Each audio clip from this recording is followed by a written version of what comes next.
fermentation technology and its applications in food systems. So first of all, before going to start, I would like to tell you something about myself. Actually, I was earlier working in an university, and many years I worked as a assistant professor and did a lot of research in the food systems. But right now I'm owning my own, startup, that is a Jivika, an Impulse for Life. So some other day we'll discuss, if we'll give you have an opportunity to my company. But today we'll discuss on this fermentation technology and its application in the food system. So my discussion will be in actually the dual language, not in exclusively in English, but in Hindi and English both. Because कई बारी होता क्या है ना, बहुत सारी बार ऐसा होता है कि हम जो बात कहना चाहते हैं, जो बात मेरे दिल में है, वो बात मैं आपके दिल तक पहुंचाना चाहता हूँ, वो बात पहुंचती नहीं है.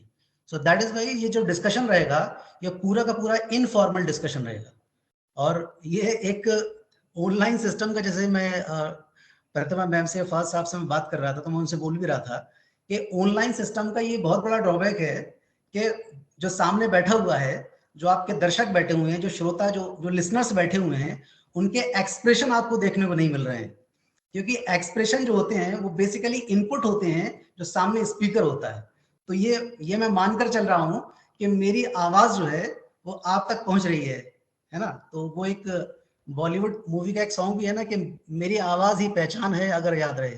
तो यहाँ भी सारे बच्चों से मैं कहना चाहूंगा, जो भी मेरे कलीग्स हैं, दोस्त हैं, कि मेरी आवाज ही पहचान है अगर याद रहे. तो स्टार्ट करते हैं. तो सबसे पहले असल में जो मेरा अंदाज है, जो मेरा स्टाइल है, थोड़ा सा अलग है. तो before going to start the fermentation technology, वो सारा का सारा जो मसाला है, वो मसाला डिस्कस करने से पहले सबसे पहले बात कर लेते हैं कि जिंदगी क्या है, व्हाट इज लाइफ. और ये मैं क्यों डिस्कस कर रहा हूं, ये अभी आपको अगले 2 मिनट के अंदर पता चल जाएगा कि मैं लाइफ क्यों डिस्कस कर रहा हूं. तो लाइफ क्या है, जिंदगी क्या है, इसके अलग अलग जो है, जो अलग अलग जो हमारे समाज के अंदर, हमारी सोसाइटी के अंदर, अगर आप किसी पोइट से पूछोगे ना, किसी कवि से पूछोगे कि लाइफ क्या है, तो वो किसी शायर में लिख के आपको बता देगा, किसी कविता में लिख के बता देगा. वो कहेगा कि जिंदगी ये है, जिंदगी वो है, जिंदगी ये है, जिंदगी वो है. लेकिन जब आप साइंस के पास जाएंगे और साइंस से पूछेंगे कि भाई साहब ये बताइए कि लाइफ क्या है, तो life as per the concept of science is actually a continuous flow of energy in protoplasm and its stop called death. अगर ये फ्लो रुक जाता है तो इसी को हम क्या कहते हैं, डेथ कहते हैं. ठीक है. तो ये बहुत ही बेसिक सी बात है जो मैं स्टार्टिंग से थोड़ा सा आपको, क्योंकि मैं ये मानकर चल रहा हूं कि बेसिक लेवल से मैं थोड़ा सा डिस्कस करना चाह रहा हूं. मैं ये मान के चल रहा हूं कि आपका जो लेवल है वो थोड़ा सा बेसिक ही है. ठीक है. तो ये आप स्लाइड देख रहे होंगे, इस पे fx, ये फंक्शन का सिंबल होता है मैथमेटिक्स में. तो बेसिकली जिंदगी जो है, जिंदगी, ये तो हमें पता चल गया कि साहब जिंदगी जो है वो that is the continuous flow of energy in protoplasm, और इसका फ्लो अगर रुक जाता है, दैट इज कॉल्ड डेथ. ठीक है. तो अब ये जिंदगी जो है, ये लाइफ जो है, इसको चलाने के लिए क्या चाहिए, एनर्जी चाहिए. जिस तरीके से आपकी जो मोटरसाइकिल है, आपकी जो स्कूटी है, आपकी जो कार है, बिना फ्यूल के नहीं चल सकती है. चल सकती है, बताइए आप. अब देखिए, यही ड्रॉबैक है इसका जो मैं बात कर रहा था, कि अगर मैं आपके सामने साक्षात में खड़ा होता, फिजिकली खड़ा होता, तो आपके एक्सप्रेशन, आपके जो चेहरे के जो फेशियल एक्सप्रेशन है वो पढ़ पाता. तो खैर कोई बात नहीं, वो मैंने एज्यूम कर लिया है कि आप मेरी बात सुन रहे हैं. तो ये मैथमेटिक्स में बेसिकली फंक्शन बात करते हैं. तो लाइफ जो है बेसिकली वो एनर्जी का फंक्शन है. मतलब फंक्शन को कहते हैं डिपेंडेंसी. लाइफ हमारी किस पर डिपेंड कर रही है, एनर्जी पर डिपेंड कर रही है. अगर एनर्जी ही नहीं होगी तो जिंदगी नहीं होगी. समझ रहे हो ना. नॉमन प्लेट होगा. Hello, sorry to bother you sir, slide move नहीं हो रही. स्लाइड मूव नहीं हो रही? एफएक्स वाली पे ना. हाँ, एफएक्स वाली पे हूँ. मूव नहीं हो रही.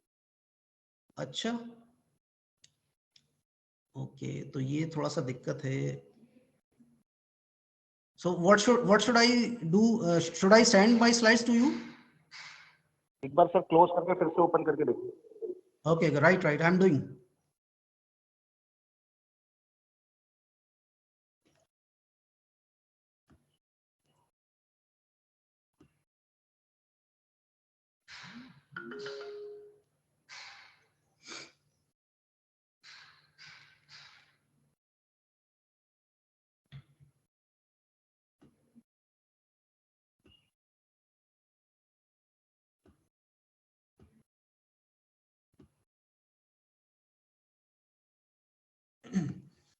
Is it visible first, sir?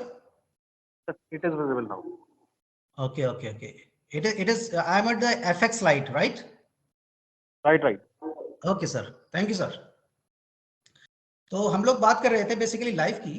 तो जिंदगी जो है ना बच्चों, जिंदगी बेसिकली एनर्जी पर डिपेंड करती है। जो फ्यूल है, जैसे मैंने बताया कि अगर आपके पास फ्यूल नहीं है तो आप अपनी स्कूटी को मूव नहीं कर सकते हैं।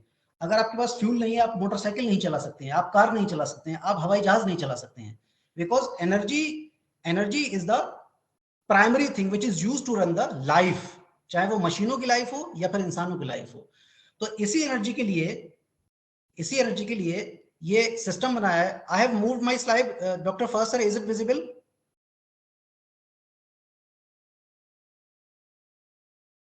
I have moved my slide. Is it visible?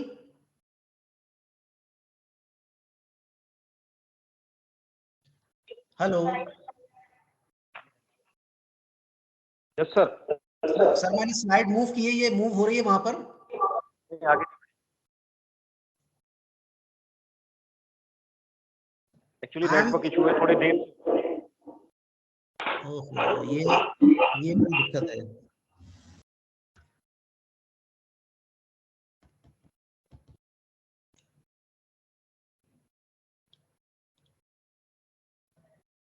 So how will this manage actually?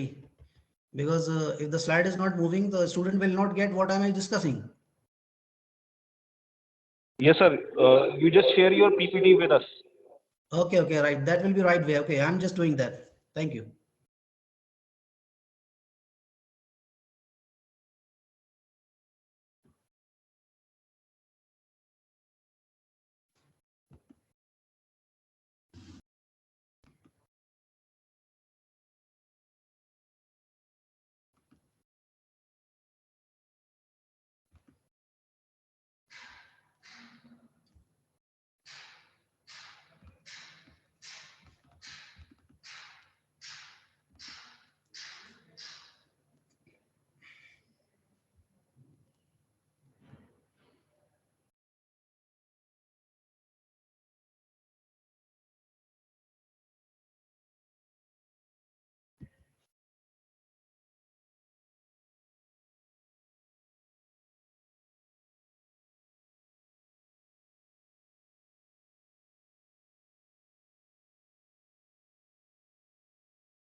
Okay guys, तो थोड़ा सा नेटवर्क वगैरह की प्रॉब्लम है, इसलिए थोड़ा बीच में ये हिंड्रेंस क्रिएट हो रहा है।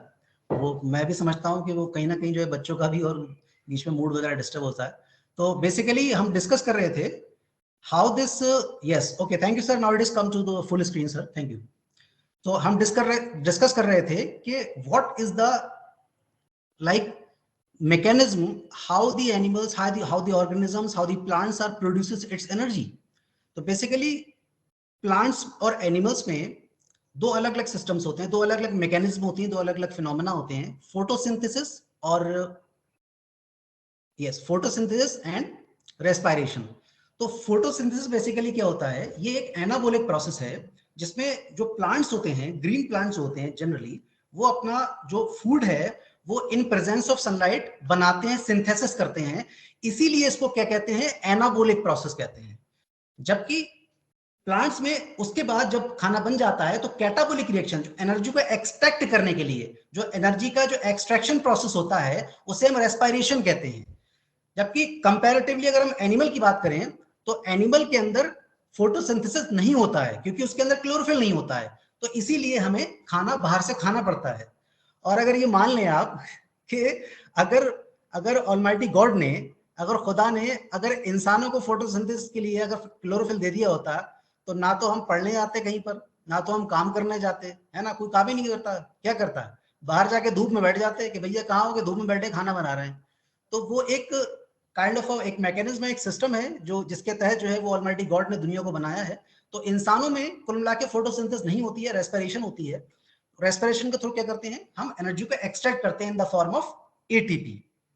तो एक्चुअली जो एरोबिक सिस्टम हमारा, दो तरीके के सिस्टम होते हैं एनर्जी एक्सट्रैक्शन के रेस्पिरेशन में, एक ऑक्सीजन की प्रेजेंस में होता है और दूसरा ऑक्सीजन की अब्सेंस में होता है। ये बात बहुत ध्यान से सुनिए, ये जो स्लाइड मैंने इंक्लूड करी है वो इसीलिए करी है क्योंकि बेसिकली होता क्या है आमतौर पे, ये जो आप सब्जेक्ट पढ़ रहे हो ना, ये डॉक्टर प्रतिभा मैम आपको जो सब्जेक्ट पढ़ा रही है फर्मेंटेशन टेक्नोलॉजी इंजीनियरिंग वाला, ये बहुत ही तगड़ा सब्जेक्ट है और इसके एप्लीकेशन इतने हैं कि मैं आपको बताऊं कि इट्स अ प्योरली एप्लीकेटिव सब्जेक्ट। अगर आपने ये जो डिस्कशन है मेरा, ये अगर आपने जो हम डिस्कस कर रहे हैं, अगर आपने मन लगाकर सुन लिया, जो मैं बात कहना चाह रहा हूं वो बात अगर आप तक पहुंच गई, तो ये 100% जो है, ये मैं आपको गारंटी देता हूं कि आप बहुत ज्यादा आगे जाएंगे और आप में से बहुत सारे लोग जो है एंटरप्रेन्योरशिप में जाएंगे, स्टार्टअप में जाएंगे, बहुत अच्छी जगह इंडस्ट्रीज में जाएंगे।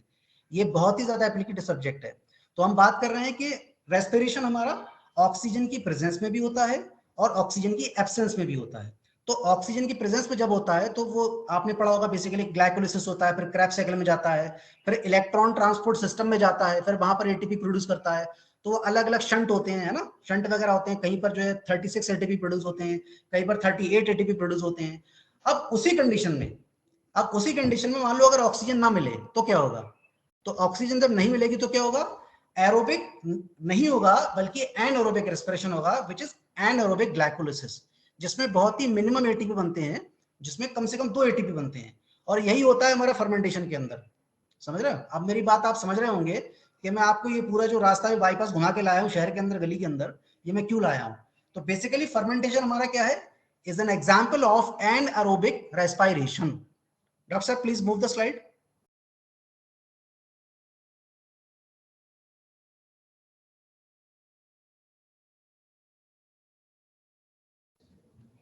बस थोड़ा सा टाइम लगेगा।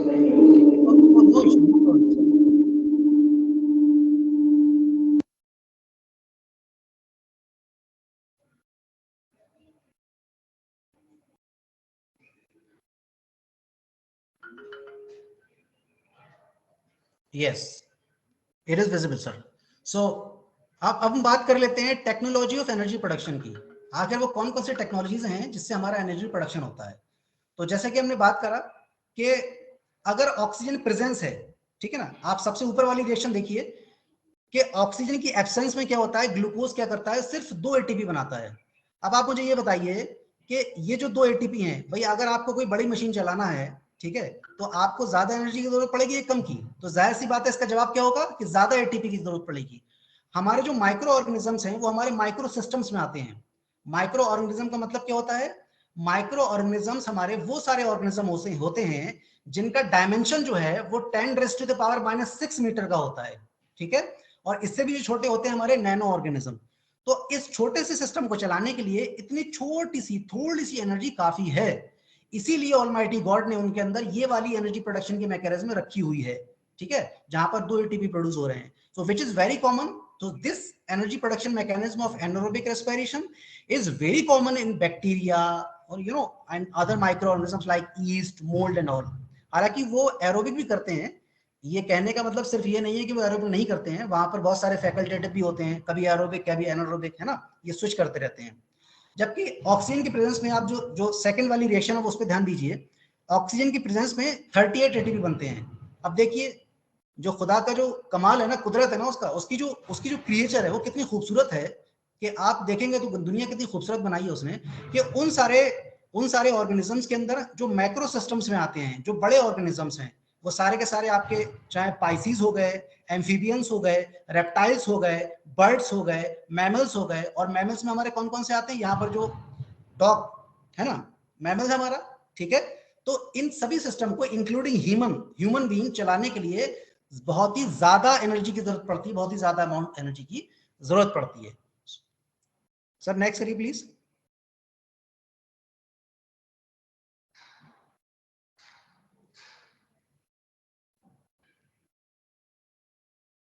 Yes, thank you sir. तो ये मैंने एग्जांपल लिया है, in absence of oxygen life on Mars. ये बहुत साल पहले अक्सर लोग, चाहे इंडिया की बात कर लें आप, या आप जो है वो अमेरिका के, क्योंकि अमेरिका को या ब्रिटेन को हम लोग अपना क्या मानते हैं, रेफरेंस मानते हैं, है ना। अगर कोई बात होती है कि भाई नासा ने ऐसा किया है, नासा ने वैसा किया है, तो नासा ने भी बहुत सारी रिसर्च की है मार्स वगैरह पे, जहां पर उन्होंने they have put their highest effort to find life on the Mars. तो मार्स पर ऑक्सीजन तो है नहीं, तो अब वहां पर इंसान तो आपको मिलेगा नहीं। सर ये इसको बड़ा कर दीजिए, इसको फुल स्क्रीन कर दीजिए सर।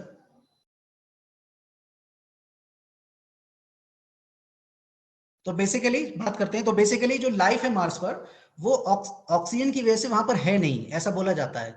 तो मेरा ये मानना है, और बाकी जो मेरे कलीग्स हैं, आप जो मेरी बात सुन रहे हैं, वो मेरी बात से जो अग्री करेंगे, कि ऑक्सीजन की एब्सेंस में भी ऐसी एनर्जी प्रोडक्शन की मैकेनिज्म होती है जिसकी वजह से वहां पर लाइफ पॉसिबल है। तो अगर वहां पर लाइफ पॉसिबल हुई, ठीक है, अगर वहां पर कुछ चीजें मिली, और हालांकि बहुत सारे लोगों ने एफर्ट भी किए, जैसे नासा वगैरह ने बताया मैंने, तो वो किस फॉर्म में हो सकती है, वो माइक्रो ऑर्गेनिज्म की फॉर्म में हो सकती है। वहां पर कुछ माइक्रो ऑर्गेनिज्म मिल सकते हैं जो ऑक्सीजन की एब्सेंस वाली मैकेनिज्म से एनर्जी अपनी बना रहे होंगे, वहां पर लाइफ अपनी चला रहे होंगे। कुछ नैनो ऑर्गेनिज्म भी हो सकते हैं, ठीक है।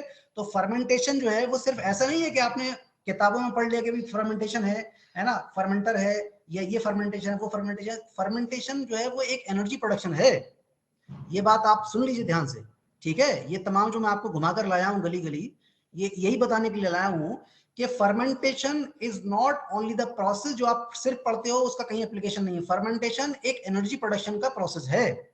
Got it? Okay sir, please move the slide sir. Sir एक सेकंड, यस सर। पीपीटी में इशू आ रहा है, हम लोग एक बार फिर से शेयरिंग करने की कोशिश कर रहे हैं, ठीक है, थोड़ा सा आप वेट कर लीजिए एक minute. Okay okay. Okay.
Yes, sir, it is visible. Kindly move the slide. The slide is visible. Kindly move the slide, sir.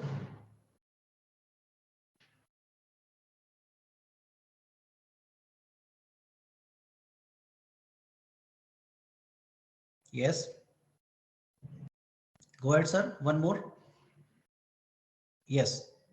Thank you, sir. Should I resume, sir? Yes, sir, you can. Thank you. तो हम लोग बात कर रहे थे कि life basically जो है फर्मेंटेशन जो हमारा प्रोसेस है ना, आप लोग ये मान के चलिए कि फर्मेंटेशन बेसिकली क्या है, एक एनर्जी प्रोडक्शन की मैकेनिज्म है। ठीक है, अब चूंकि फर्मेंटेशन में क्या होता है, जो ऑक्सीजन की एब्सेंस में होती है, इसमें जो एनर्जी का प्रोडक्शन है बहुत थोड़ा सा होता है, बहुत ज्यादा नहीं होता, बहुत थोड़ा सा होता है। तो ये थोड़ा सा जो एनर्जी प्रोडक्शन है, जो थोड़ा सा जो एटीपी जो है, ये सिर्फ बहुत ही छोटे छोटे माइक्रो स्केल के ऑर्गेनिज्म को चलाने के लिए ही जरूरी है, बड़े को नहीं कर सकता। हालांकि ह्यूमन के केस में भी फर्मेंटेशन होता है, एनरोबिक रेस्पिरेशन होता है। जब हम एक्सरसाइज करते हैं, जब हम दौड़ते हैं, जब हम लिमिट से ज्यादा काम करते हैं, तब क्या होता है, ऑक्सीजन का डेप्थ है ना, उसकी जो कमी है वो डेप्थ डेवलप हो जाता है। उसकी वजह से क्या होता है कि हमारी जो सेल्स हैं उनके अंदर भी क्या है, हमारे सेल्स के अंदर एनरोबिक रेस्पिरेशन शुरू हो जाता है, जिसके कारण वहां पर लैक्टिक एसिड बन जाता है और वो हमें थकान पैदा करता है, and which is generally called as lactic fatigue, है ना। तो ये भी होता है, ऐसा नहीं है कि वहां नहीं होता है। सो now let us discuss about what is fermentation. तो फर्मेंटेशन के बारे में बहुत सारे लोगों ने अलग अलग बातें कही है। कोई कहता है कि ये प्रिजर्वेशन की मेथड है, प्रिजर्वेशन की मैकेनिज्म है। इसमें कोई कहता है कि इसमें अल्कोहल बनता है ना, कोई कहता है कि इसमें लैक्टिक एसिड बनता है और दूसरे ऑर्गेनिक एसिड्स बनते हैं, and somebody says that it is an anaerobic condition of respiration. तो अलग अलग लोग बात करते हैं, हालांकि वो सब एक ही बात है, ठीक है ना। लेकिन जो सबसे जो एक्सेप्टेड जो मोस्ट साइंटिफिक डेफिनेशन है, वो सबसे नीचे बॉटम पे आप देखिए, वो लिखी हुई है, जो मैंने इसको डार्क कर रखा है, हाईलाइट कर रखा है। Any metabolic process that releases the energy from sugar. Sugar मतलब कोई भी कार्बोहाइड्रेट, ठीक है, कोई भी कार्बोहाइड्रेट है, उससे अगर एनर्जी रिलीज करता है और टू अदर ऑर्गेनिक मॉलिक्यूल्स, वो ऑर्गेनिक मॉलिक्यूल आपका अल्कोहल हो सकता है, वो ऑर्गेनिक मॉलिक्यूल आपका लैक्टिक एसिड हो सकता है, वो ऑर्गेनिक मॉलिक्यूल आपका दूसरे कंपाउंड्स भी हो सकते हैं, ठीक है, and does not require oxygen, इसको ऑक्सीजन की जरूरत नहीं पड़ती है, और an electron transport system uses an organic molecule as a final electron acceptor. तो ये जो डेफिनेशन है, जो सबसे बॉटम पे आप लोग देख पा रहे हैं, ये ईटीएस बेस्ड डेफिनेशन है। ईटीएस बेस्ड डेफिनेशन का मतलब ये है कि ये इलेक्ट्रॉन ट्रांसपोर्ट सिस्टम यानी कि इलेक्ट्रॉन ट्रांसपोर्ट चेन पर आधारित है। मतलब फर्मेंटेशन वो प्रोसेस है जिसमें किसी कॉम्प्लेक्स कार्बोहाइड्रेट का क्या होता है, वो डिसइंटीग्रेशन होता है, डिसोसिएशन होता है एनर्जी एक्सट्रैक्ट करने के लिए इनटू सिंपलर ऑर्गेनिक मॉलिक्यूल्स, और जिसमें जो फाइनल मॉलिक्यूल होता है, जो फाइनल इलेक्ट्रॉन जो एक्सेप्टर होता है, वो हमारा क्या होता है, ऑर्गेनिक मॉलिक्यूल होता है, ठीक है। और ये बेसिक जो केमिस्ट्री है, ये मैं मान के चल रहा हूं, आप लोग सभी जानते होंगे।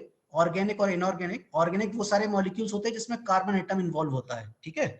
और आपकी जानकारी के लिए बता देता हूं फिर भी, और जिनमें हमारा कार्बन एटम नहीं होता है वो सारे इनऑर्गेनिक मॉलिक्यूल्स कहलाते हैं। Okay, please move sir. Yes sir, thank you. History, तो इतिहास जो है वो पढ़ना बहुत जरूरी है।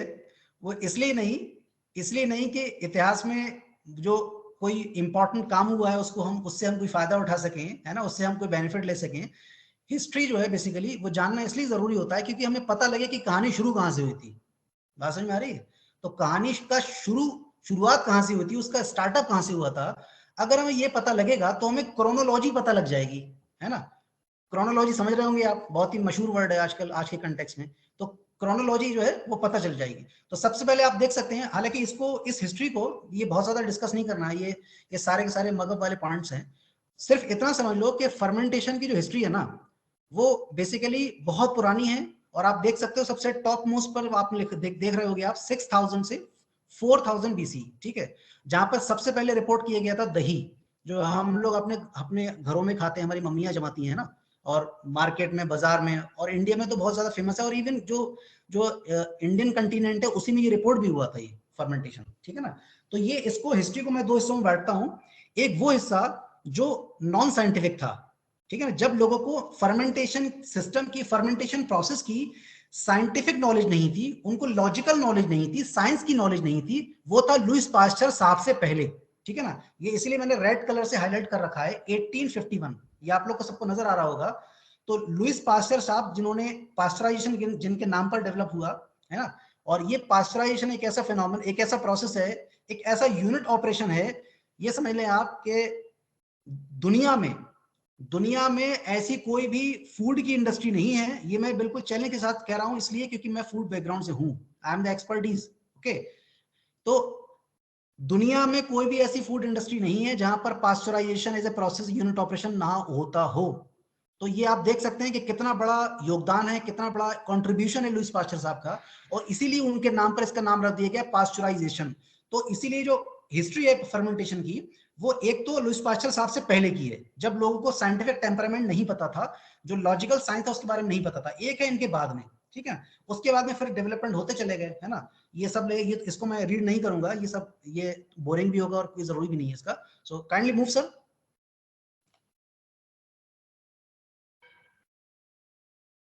Yes, thank you sir.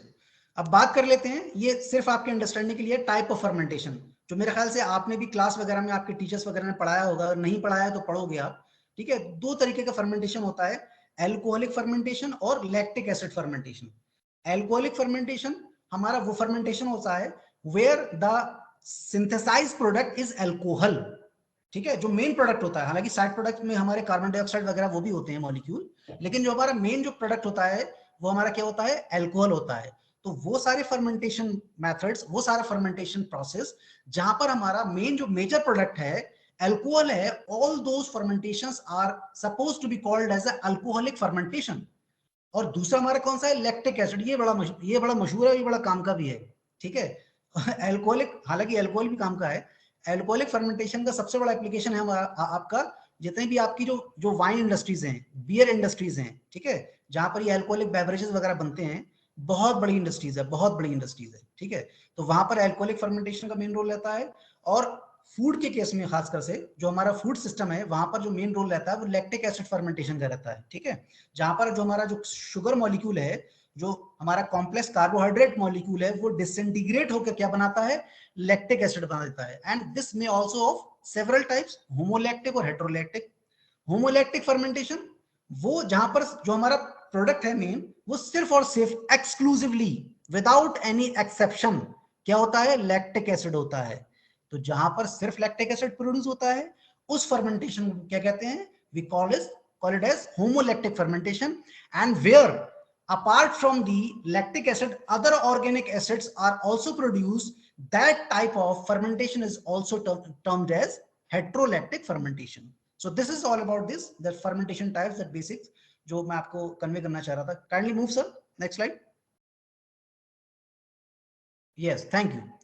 तो फर्मेंटेशन को अगर समझा जाए ना बच्चों, फर्मेंटेशन बेसिकली अगर इन जनरल देखा जाए तो नेचुरल फर्मेंटेशन, अभी हमने जो हिस्ट्री देखी थी 6000 से 4000 बीसी, है ना, जहां पर दही रिपोर्ट हुआ था, तो पहले के जमाने में थोड़ी ना पता होगा किसी को कि भाई क्या साइंस होती है, किस तरीके से इसको कंट्रोल करते हैं, पहले तो बेसिक होता था। और इवन हमारे यहाँ जो आप फिगर में देख रहे हैं, शुक्ला जी का मशहूर सिरका, तो ऐसे जो है बहुत सारे शुक्ला जी के सिरके की जो फैक्ट्रीज हैं, बहुत सारे जो शर्मा जी हैं, बहुत सारे सक्सेना साहब भी हो सकते हैं इसमें, है ना, बहुत सारे लोग हैं जो, और इंडिया में हमारे सिरका बहुत मशहूर है, ठीक है। सिरका जिसको हम इंग्लिश में क्या कहते हैं, विनेगर कहते हैं, ठीक है ना। तो ये बहुत सालों से चल रहा है। और आज भी लोग जहां पर गन्ने वगैरह की जो, जहां पर शुगर केन का बहुत ज्यादा प्रोडक्शन होता है, और शुगर केन का जो प्रोडक्शन है सबसे ज्यादा इंडिया में यूपी के अंदर होता है, आपको बता दें, सबसे ज्यादा जो शुगर केन का प्रोडक्शन है, गन्ने का जो प्रोडक्शन होता है, वो यूपी के अंदर है। तो यूपी के अंदर आप बहुत ज्यादा देखेंगे कि लोग सिरके का काम करते हैं, सिरके की उन्होंने छोटी छोटी जो है फूड प्रोसेसिंग यूनिट्स लगा रखी हैं।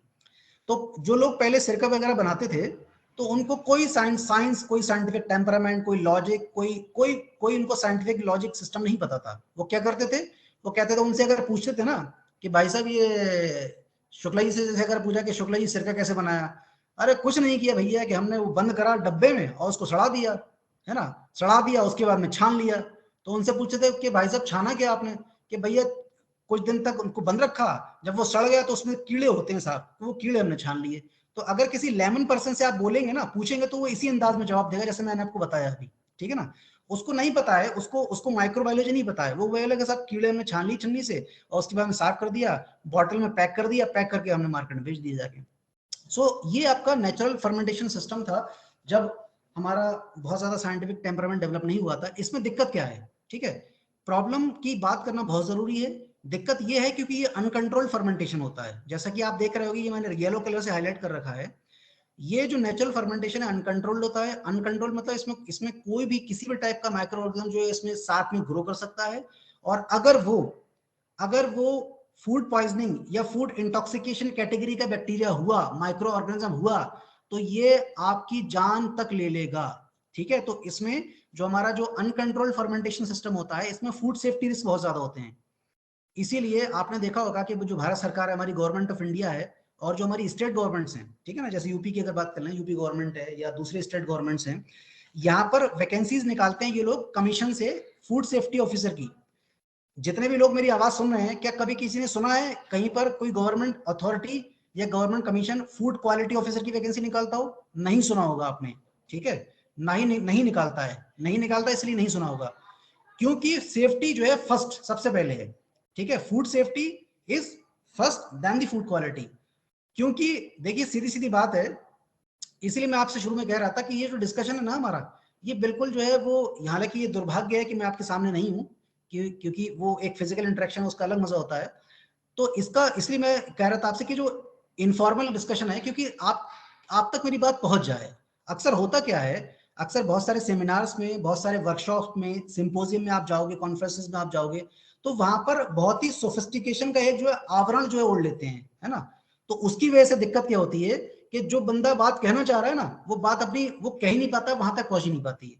ठीक है ना, इसीलिए ये इनफॉर्मल टाइप का डिस्कशन मैं कर रहा हूँ। ठीक है, तो फूड सेफ्टी रिस्क बड़े खतरनाक होते हैं, इसीलिए भारत सरकार, government of India, central government और state governments, they do recruit the persons for the food safety officer. क्योंकि देखिए सीधी सीधी बात है कि अगर किसी फूड के अंदर, अगर किसी खाने के अंदर थोड़ा विटामिन डी कम होगा तो चलेगा, बोली चलेगा कि नहीं, दौड़ेगा बल्कि।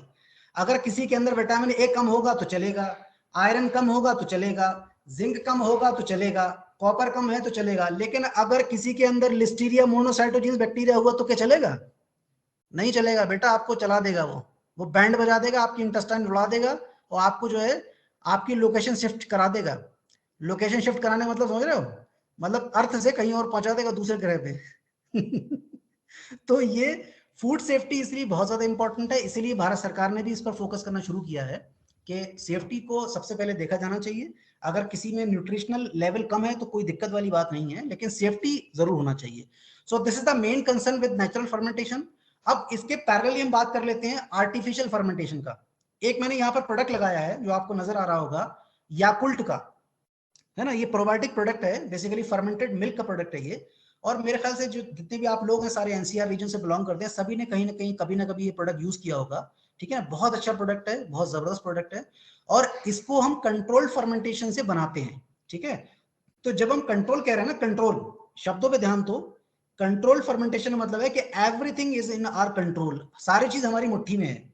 समझ रहे हो, मतलब जो जो जो चाबी है वो चाबी हमारे पास है, कितना पीएच रखना है हम कंट्रोल कर सकते हैं, कितना टोटल सॉल्युबल जो सॉलिड कंटेंट है वो कितना करना है हम कंट्रोल कर सकते हैं, एसिडिटी लेवल कितना करना है हम कंट्रोल कर सकते हैं। हल्का सा अगर पीएच जो है वो, अगर मान लो पीएच लेवल डिजायर्ड है 5 का, ठीक है, अगर 5 का पीएच लेवल डिजायर्ड है और हल्का सा पीएच अगर डाउन हुआ तो क्या करोगे आप? जो बड़े बड़े फर्मेंटर होते हैं, बायोरिएक्टर्स होते हैं, वहां से हल्का सा एल्कलाइन सोल्यूशन गिरा दोगे ऊपर से, तो क्या हो जाएगा? पीएच दोबारा से मेंटेन हो जाएगा। तो इसीलिए हम इसको कह रहे हैं कंट्रोल्ड फर्मेंटेशन। ठीक है, तो कंट्रोल एनवायरनमेंट में जहां पर हम बायोटिक फैक्टर और ए बायोटिक फैक्टर दोनों को कंट्रोल कर सकते हैं। ए बायोटिक फैक्टर आपके टेम्परेचर हो गया, आपका प्रेशर हो गया, आपकी ह्यूमिडिटी हो गई, वाटर ऑफ एक्टिविटी हो गई, तो इन सभी चीजों को हम कंट्रोल कर सकते हैं। तो जब इन सभी चीजों को हम कंट्रोल कर सकते हैं तो हमारा प्रोडक्ट कैसा बनेगा? लाजवाब। समझे, जो भी खाएगा जो पिएगा वो कहेगा भाई वाह मजा आ गया, है ना। So this is the basically all about the how can we categorize the fermentation between natural and artificial. Kindly move, sir. Yes, thank you, sir. ये बेसिकली प्रोसेस है, हालांकि बहुत इन डिटेल जो है मैं नहीं जाऊंगा, ठीक है ना, क्योंकि वो आपके जो बेसिक थ्योरी के लेक्चर है वहां भी आपने पढ़ा होगा, ठीक है ना, और यहाँ पे भी मैं सब बातें बताऊंगा तो आप लोग बोर हो जाओगे। आप कहोगे पता नहीं कहाँ से ये आ गए पकाने के लिए, है ना। तो खैर बेसिकली फर्मेंटेशन प्रोसेस दो टाइप का होता है, सॉलिड स्टेट फर्मेंटेशन और सबमर्ज फर्मेंटेशन।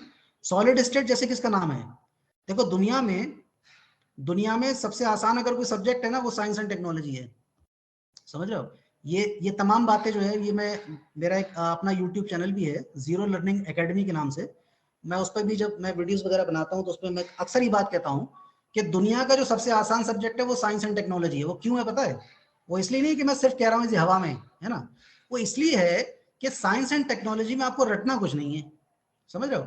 मतलब आधे से ज्यादा जो कंसेप्ट है वो आपका टर्मिनोलॉजी से क्लियर हो जाएगा। अगर हम जैसे यहाँ पे कह रहे हैं सॉलिड स्टेट फर्मेंटेशन, तो सॉलिड स्टेट मतलब इसमें जो स्टेट है वो क्या है, सॉलिड है ना, सॉलिड स्टेट फर्मेंटेशन। और सबमर्ज में मतलब वहां पर लिक्विड हो जाएगा, भाई लिक्विड होगा तभी तो सबमर्ज करेगा। तो ये बेसिक दो आपके प्रोसेस होते हैं जहां पर आपका जो मटेरियल है, जहां पर बैक्टीरिया ग्रो करते हैं, है ना, जो बेस मटेरियल होता है वहां पर सॉलिड होता है तो उसको हम सॉलिड स्टेट फर्मेंटेशन कह देते हैं। जो जहां पर लिक्विड होता है वहां पर सबमर्ज फर्मेंटेशन कह देते हैं। मोस्टली हमारा जो बेवरेजेस वगैरह बनते हैं, जैसे हमने वाइन की बात करी थी, अल्कोहलिक फर्मेंटेशन बात कर रहे थे, या हमारा विनेगर वगैरह बनता है, तो वहां पर हमारा मोस्टली क्या होता है, वो हमारा लिक्विड फर्मेंटेशन, सबमर्ज फर्मेंटेशन हम उसको फॉलो करते हैं। ठीक है, kindly move sir next slide. Yes, thank you sir. तो बेसिकली अब बात करते हैं फर्मेंटेड प्रोडक्ट्स की। ये जो तमाम जो बातें थी, ये तमाम जो रामायण और महाभारत जो हम कर रहे थे, ये आपको यहां तक लाने के लिए कर रहे थे ताकि आप ये सुनने के लिए तैयार हो जाएं। ठीक है ना भाई, अगर किसी को भूख ना लगी हो, है ना, किसी का पेट भरा हुआ हो, उससे कहते कि भाई साहब आइए कि आपकी दावत है, बहुत ही बेहतरीन जो है खाना बना है, पनीर की सब्जी है ना, आलू टमाटर की सब्जी है, और आजकल तो बड़ा ही आपके एनसीआर रीजन में वो सोयाबीन के चाप्स वगैरह चल रहे हैं ना, मीट एनालॉग्स, है ना, बड़े लोग बना रहे हैं meat analog, plant based meat products वगैरह। तो अगर किसी को भूख ना लगी है तो कोई खाना खा सकता है, नहीं खा सकता है ना, भूख लगना जरूरी है, तो इसलिए ये सब बता रहे थे। So now let us focus on the main point. So we have divided the fermented products into two main categories. One category is a food category, जहां पर हम फूड की बात करेंगे, and another is a non food category. ठीक है, तो non food category पहले बात कर लेते हैं, जो हालांकि इस पर हम फोकस करना नहीं है, हमें फूड कैटेगरी बात करना है। तो non food category antibiotics, enzymes, amino acids and बाकी सारे और दूसरे प्रोडक्ट्स भी आते हैं। इसमें जो नॉन फूड कैटेगरी है ना बच्चों, इसमें जो सबसे अहम मैं आपको बात जो कन्वे करना चाह रहा हूँ वो ये है, बेसिकली मेरा जो बीटेक है ना, that is also in the biotechnology. Okay, तो इसलिए मैं इन सब सिस्टम्स को बहुत अच्छे से जो है with grace of almighty God बहुत अच्छे से समझ सकता हूँ। तो एंटीबायोटिक्स में एक बार क्या था, हमारे यहाँ एक नाइपर का नाम सुना हो आप लोगों ने, नाइपर बहुत ही तगड़ा फार्मास्यूटिकल रिसर्च का इंस्टीट्यूट है नाइपर, और इसका जो कई सारी जगह, हालांकि नाइपर मोहाली में, चंडीगढ़ वगैरह इस तरफ है। तो वहां से एक साइंटिस्ट आए थे बायोकेमिकल इंजीनियरिंग के, ठीक है, UC Banerjee, professor UC Banerjee. तो प्रोफेसर यूसी बनर्जी का जो लेक्चर था वो एंटीबायोटिक प्रोडक्शन पे था थ्रू फर्मेंटेशन टेक्नोलॉजी। तो उसमें एक हैरानी भरा डेटा जो मुझे मिला कि हमारे यहाँ जो बायोकेमिकल इंजीनियरिंग है ना, हालांकि जो बायोटेक्नोलॉजी है वो सब इंटीग्रेटेड है, बायोटेक्नोलॉजी, बायो प्रोसेस इंजीनियरिंग और बायोकेमिकल इंजीनियरिंग, ये सब एक ही सिक्के के पहलू हैं अलग अलग, ये समझ लो आप लोग बात। ठीक है, मैं दोबारा बोल दे रहा हूं कि biotechnology, bio process engineering and technology और बायोकेमिकल इंजीनियरिंग एक ही सिक्के के अलग अलग पहलू हैं। ठीक है, तो इसमें आपका जो आईआईटी दिल्ली है, आईआईटी दिल्ली जो वो केमिकल इंजीनियरिंग का हब माना जाता है, बायोकेमिकल इंजीनियरिंग का बहुत तगड़ा हब माना जाता है, हालांकि आईआईटी खड़गपुर में भी होता है। तो हैरानी भरा जो डेटा जो नॉलेज मैं आपको शेयर करना चाह रहा हूं वो ये है कि इतने सालों के बावजूद जहां पर हमारी भारत सरकार करोड़ों अरबों रुपए रिसर्च में खर्च करती है, ठीक है ना, उसके बावजूद भी हमारे यहाँ जो एंटीबायोटिक का जो मेन न्यूक्लियस है ना, जिसको हम कहते हैं बीटा लैक्टम रिंग, ठीक है, आप जाके और गोथ्रो करिएगा, ठीक है, देखिएगा, तो वो बेसिकली न्यूक्लियस हमारा जो बीटा लैक्टम रिंग है, वो आज भी हम चाइना से जो है वो क्या करते हैं, इंपोर्ट करते हैं। समझ रहे हैं, ये कितनी हैरानी और कितनी जो है वो एक खराब बात है कि इतना टेक्नोलॉजी डेवलपमेंट के बावजूद भी हम अपना बीटा लैक्टम रिंग किससे मंगा रहे हैं, चाइना से मंगा रहे हैं।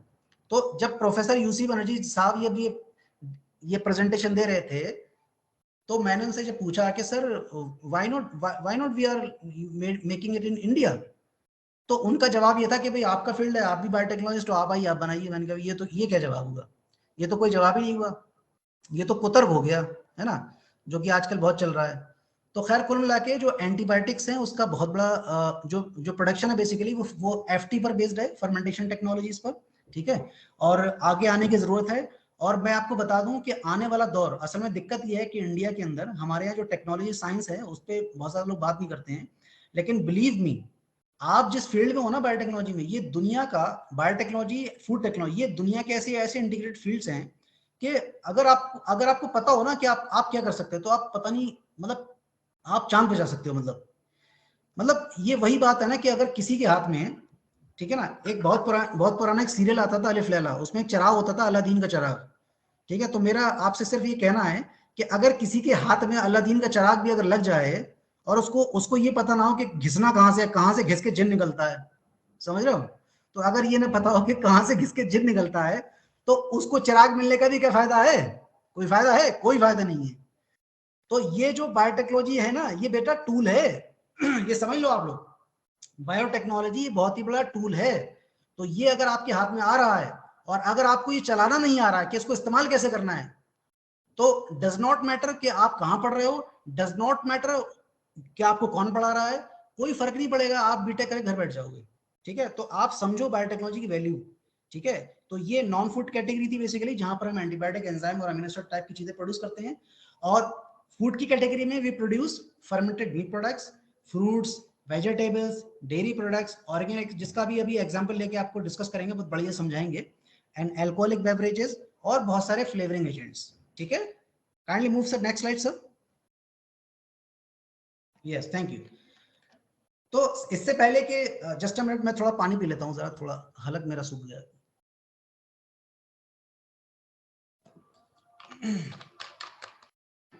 हाँ, तो इससे पहले कि हम फूड सिस्टम में जाएं, हम फर्मेंटेड फूड प्रोडक्ट की बात करें, सबसे पहले बात कर लेते हैं कि फूड सिस्टम में जो फूड सेक्टर है ना बच्चों, इसमें सबसे बड़ी दिक्कत क्या है। देखो, आपके तमाम जो लोग हैं, आप सब बच्चे बैठे हो, हमारे बहुत सारे कलीग्स हैं, और सब लोग मेरी इस बात से सहमत होंगे, अग्री करेंगे कि जितनी भी रिसर्च होती है, वो रिसर्च एक्चुअल में रिसर्च तब तक नहीं हो सकती जब करेक्ट प्रॉब्लम को आइडेंटिफाई ना करो। अगर आपको प्रॉब्लम ही नहीं पता है, अगर आपको समस्या ही नहीं पता है, तो सही क्या करोगे? कैसे ही करोगे? मान लो किसी का कुर्ता जो है वो ऊपर से फट गया है शोल्डर के पास से, तो आपको पता ही नहीं है, तो कहां से सिलोगे, है ना। मान लो रेलवे क्रॉसिंग का ब्रिज जो है वो नॉर्थ साइड से टूट गया है, आप साउथ साइड में जाके वेल्डिंग करा रहे हो। तो सबसे इंपॉर्टेंट क्या है? प्रॉब्लम को समझना। ये सबसे इंपॉर्टेंट एस्पेक्ट होता है रिसर्च का भी। इसीलिए रिसर्च में क्या करते हैं, सबसे पहले जब रिसर्च की सिनॉप्सिस बनाई जाती है, तो सबसे पहले क्या करते हैं, कभी रिसर्च गैप लिखो, है ना। तो रिसर्च गैप का मतलब ये होता है वो गैप जहां पर लोगों ने काम नहीं करा है, जहां पर समस्या कहाँ है, दिक्कत कहाँ है। ठीक है, so let's first discuss about the problem in the food sector. And you know, the biggest problem in the food sector is the problem of post harvest loss. हालांकि आप सभी लोग बायोटेक्नोलॉजिस्ट हो, तो मैं आपको थोड़ा क्लियर कर देता हूं। पोस्ट हार्वेस्ट लॉस का मतलब क्या होता है, ये एक बार समझ लो अच्छे से। पोस्ट हार्वेस्ट लॉस का मतलब होता है, मिसाल के तौर पर अगर मैं आपको एग्जांपल दूं, मान लो एक किसान ने अपने खेत में एक फसल उगाई आलू की, ठीक है, पोटैटो की फसल उगाई, उसने पोटैटो क्रॉप करी, और मान लो उसके खेत में 100 क्विंटल की पैदावार निकली। कितनी निकली? 100 क्विंटल की। ठीक है, अब उसके खेत में जो प्रोडक्शन हुआ 100 क्विंटल का हुआ, लेकिन कंज्यूमर तक पहुंचते पहुंचते वो रह गया 80 क्विंटल। ठीक है, तो इसमें गैप कितना हो गया, मतलब उसका जो प्रोडक्शन हुआ 100 क्विंटल का हुआ, और मार्केट में कंज्यूमर के पास जब पहुंचा वो कितना पहुंचा, 80 क्विंटल। तो बीच में कितना खत्म हो गया है, 20 क्विंटल। तो फार्म लेवल से कंज्यूमर लेवल तक पहुंचने में जितना लॉस हो गया है, उसी लॉस को हम कहते हैं पोस्ट हार्वेस्ट लॉस। समझ गए बच्चों? उम्मीद है कि आप समझ गए होंगे। मैं बहुत सारी चीजें एज्यूम करके चल रहा हूँ, यहाँ पे मैथमेटिक्स का मैं बहुत बड़ा भक्त बन के बैठा हूँ, बहुत सारी चीजें एजम्पशन में चल रही है मेरी, है ना। तो मुझे उम्मीद है कि आप समझ गए होंगे कि मैं एक बार दोबारा बता देता हूँ कि फार्म लेवल पर जितना प्रोडक्शन होता है क्रॉप का, ठीक है, और फॉर्क लेवल पर, फॉर्क लेवल मतलब जब खाते हैं इंसान, कंज्यूमर लेवल पर जितना पहुंचता है, उसका जो गैप है बेसिकली वो हमारा पोस्ट हार्वेस्ट लॉस कहलाता है। और इसमें आप देख सकते हैं, ये रिपोर्ट है बेसिकली नापकॉन्स, आप देख रहे होंगे लिखा हुआ, ये मैंने एरो लगाया है, ये नापकॉन्स बेसिकली, ये नाबार्ड, आपने नाम सुना होगा, नाबार्ड जो भारत सरकार का एग्रीकल्चर से रिलेटेड बहुत बड़ा ऑर्गेनाइजेशन है। तो नाबार्ड कंसल्टेंसी है बेसिकली, है ना, जो इस तरीके के सर्वेस वगैरह करती है।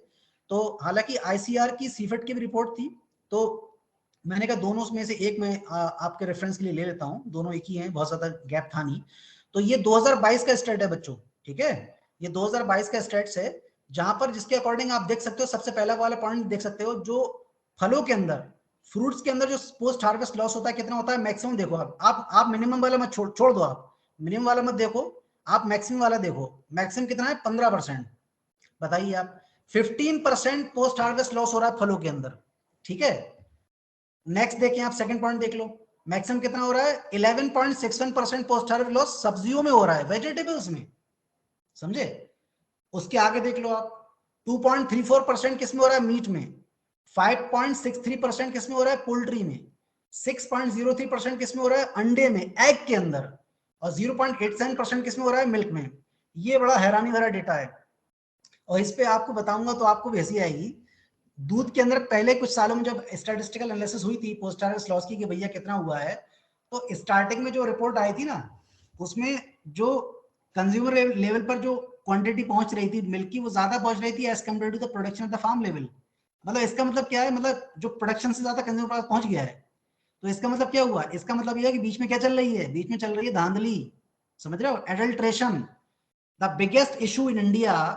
ओके, इंडिया के अंदर सबसे बड़ा इशू क्या है? एडल्ट्रेशन का। तो लोग क्या कर रहे हैं? लोग जो है वो यूरिया से दूध बना रहे हैं।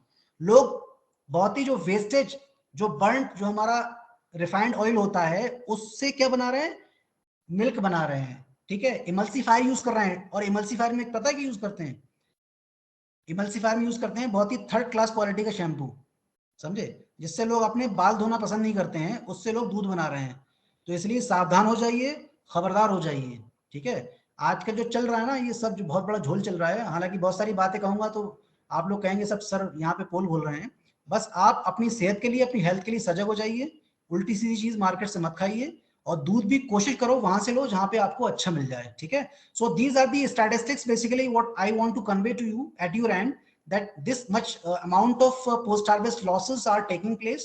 Okay, तो अब दिक्कत ये है कि मान लो हमें ये पता चल गया साहब कि भाई इतना पोस्ट हार्वेस्ट लॉस हो रहा है, अब हम क्या करें? सर पकड़ के बैठ जाएं? क्या करें? तो इसके लिए हम आगे डिस्कस करते हैं। Kindly move sir, next slide.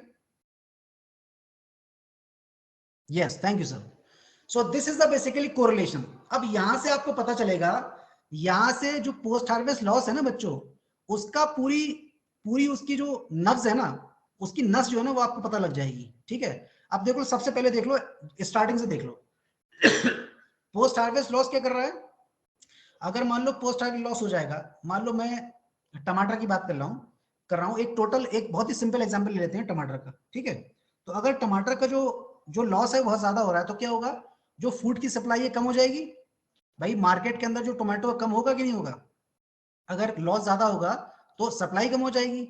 और सप्लाई, देखो मैं तो सिर्फ बोल रहा हूं, आप एरो से कनेक्ट करिएगा, ठीक है। सप्लाई जब कम हो जाएगी तो क्या हो जाएगा? डिमांड बढ़ जाएगी। और डिमांड, अगर किसी भी एग्रीकल्चरल प्रोड्यूस की, किसी भी फूड की डिमांड अगर बढ़ेगी तो क्या होगा? ये बेसिक इकोनॉमिक्स का रूल है बच्चों। अगर डिमांड बढ़ेगी तो क्या होगा? कमोडिटी का प्राइस बढ़ जाएगा। और प्राइस अगर बढ़ जाएगा तो क्या होगा? तो ये होगा, अगर प्राइस बढ़ जाएगा किसी भी सब्जी का, किसी टमाटर का, तो भैया जो गरीब है बेचारा क्या करेगा? अपनी सलाद में से टमाटर निकाल के फेंक देगा। उसकी सलाद में क्या नजर आएगी? उसकी सलाद में मूली नजर आएगी, उसकी सलाद में जो है प्याज नजर आएगी, उसकी सलाद में बेचारे की क्या नहीं होगा? टमाटर नहीं होगा। क्यों? क्योंकि भैया महंगा हो गया है, ठीक है। तो इसका मतलब क्या हुआ? इसका मतलब ये हुआ कि सोसाइटी के अंदर जो हमारा फूड है, उसका अनइवन डिस्ट्रीब्यूशन हो रहा है। अनइवन डिस्ट्रीब्यूशन का मतलब क्या है? कि जो अमीर है, जिसकी पॉकेट अलाउ कर रही है, वो तो खा रहा है। जो गरीब है, जिसकी पॉकेट अलाउ नहीं कर रही, वो बेचारा नहीं खा रहा है। तो इसीलिए भारत सरकार ने एक सिस्टम बना रखा है, ठीक है, पब्लिक डिस्ट्रीब्यूशन सिस्टम, जिसके तहत आप सभी लोग जानते होंगे, जहां जहां से आप बिलोंग करते हैं, सभी जगह पर राशन राशन कार्ड वगैरह बनते हैं, है ना। रेड राशन कार्ड होते हैं, येलो राशन कार्ड होते हैं, है ना। तो उसमें गवर्नमेंट क्या करती है? वो बहुत ही नॉमिनल सब्सिडाइज्ड प्राइस पर अनाज, जिसमें गेहूं है, चावल है, और दूसरे जो सीरियल्स हैं, ग्रेन्स हैं, है ना। और पहले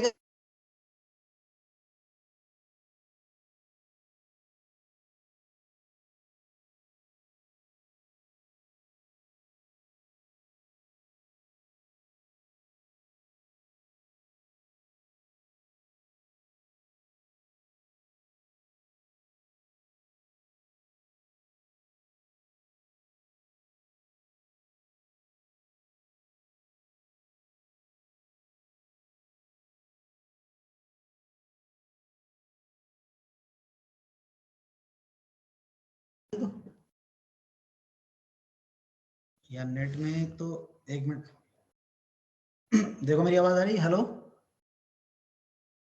अच्छा ठीक है। So kindly confirm once again, Dr. Fawaz sir, am I audible? Kindly confirm. Sir, Hello, kindly confirm sir, am I audible so that I could continue?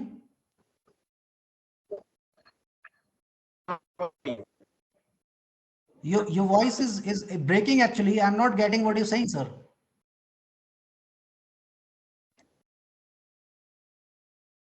Am I audible, sir? Should I continue?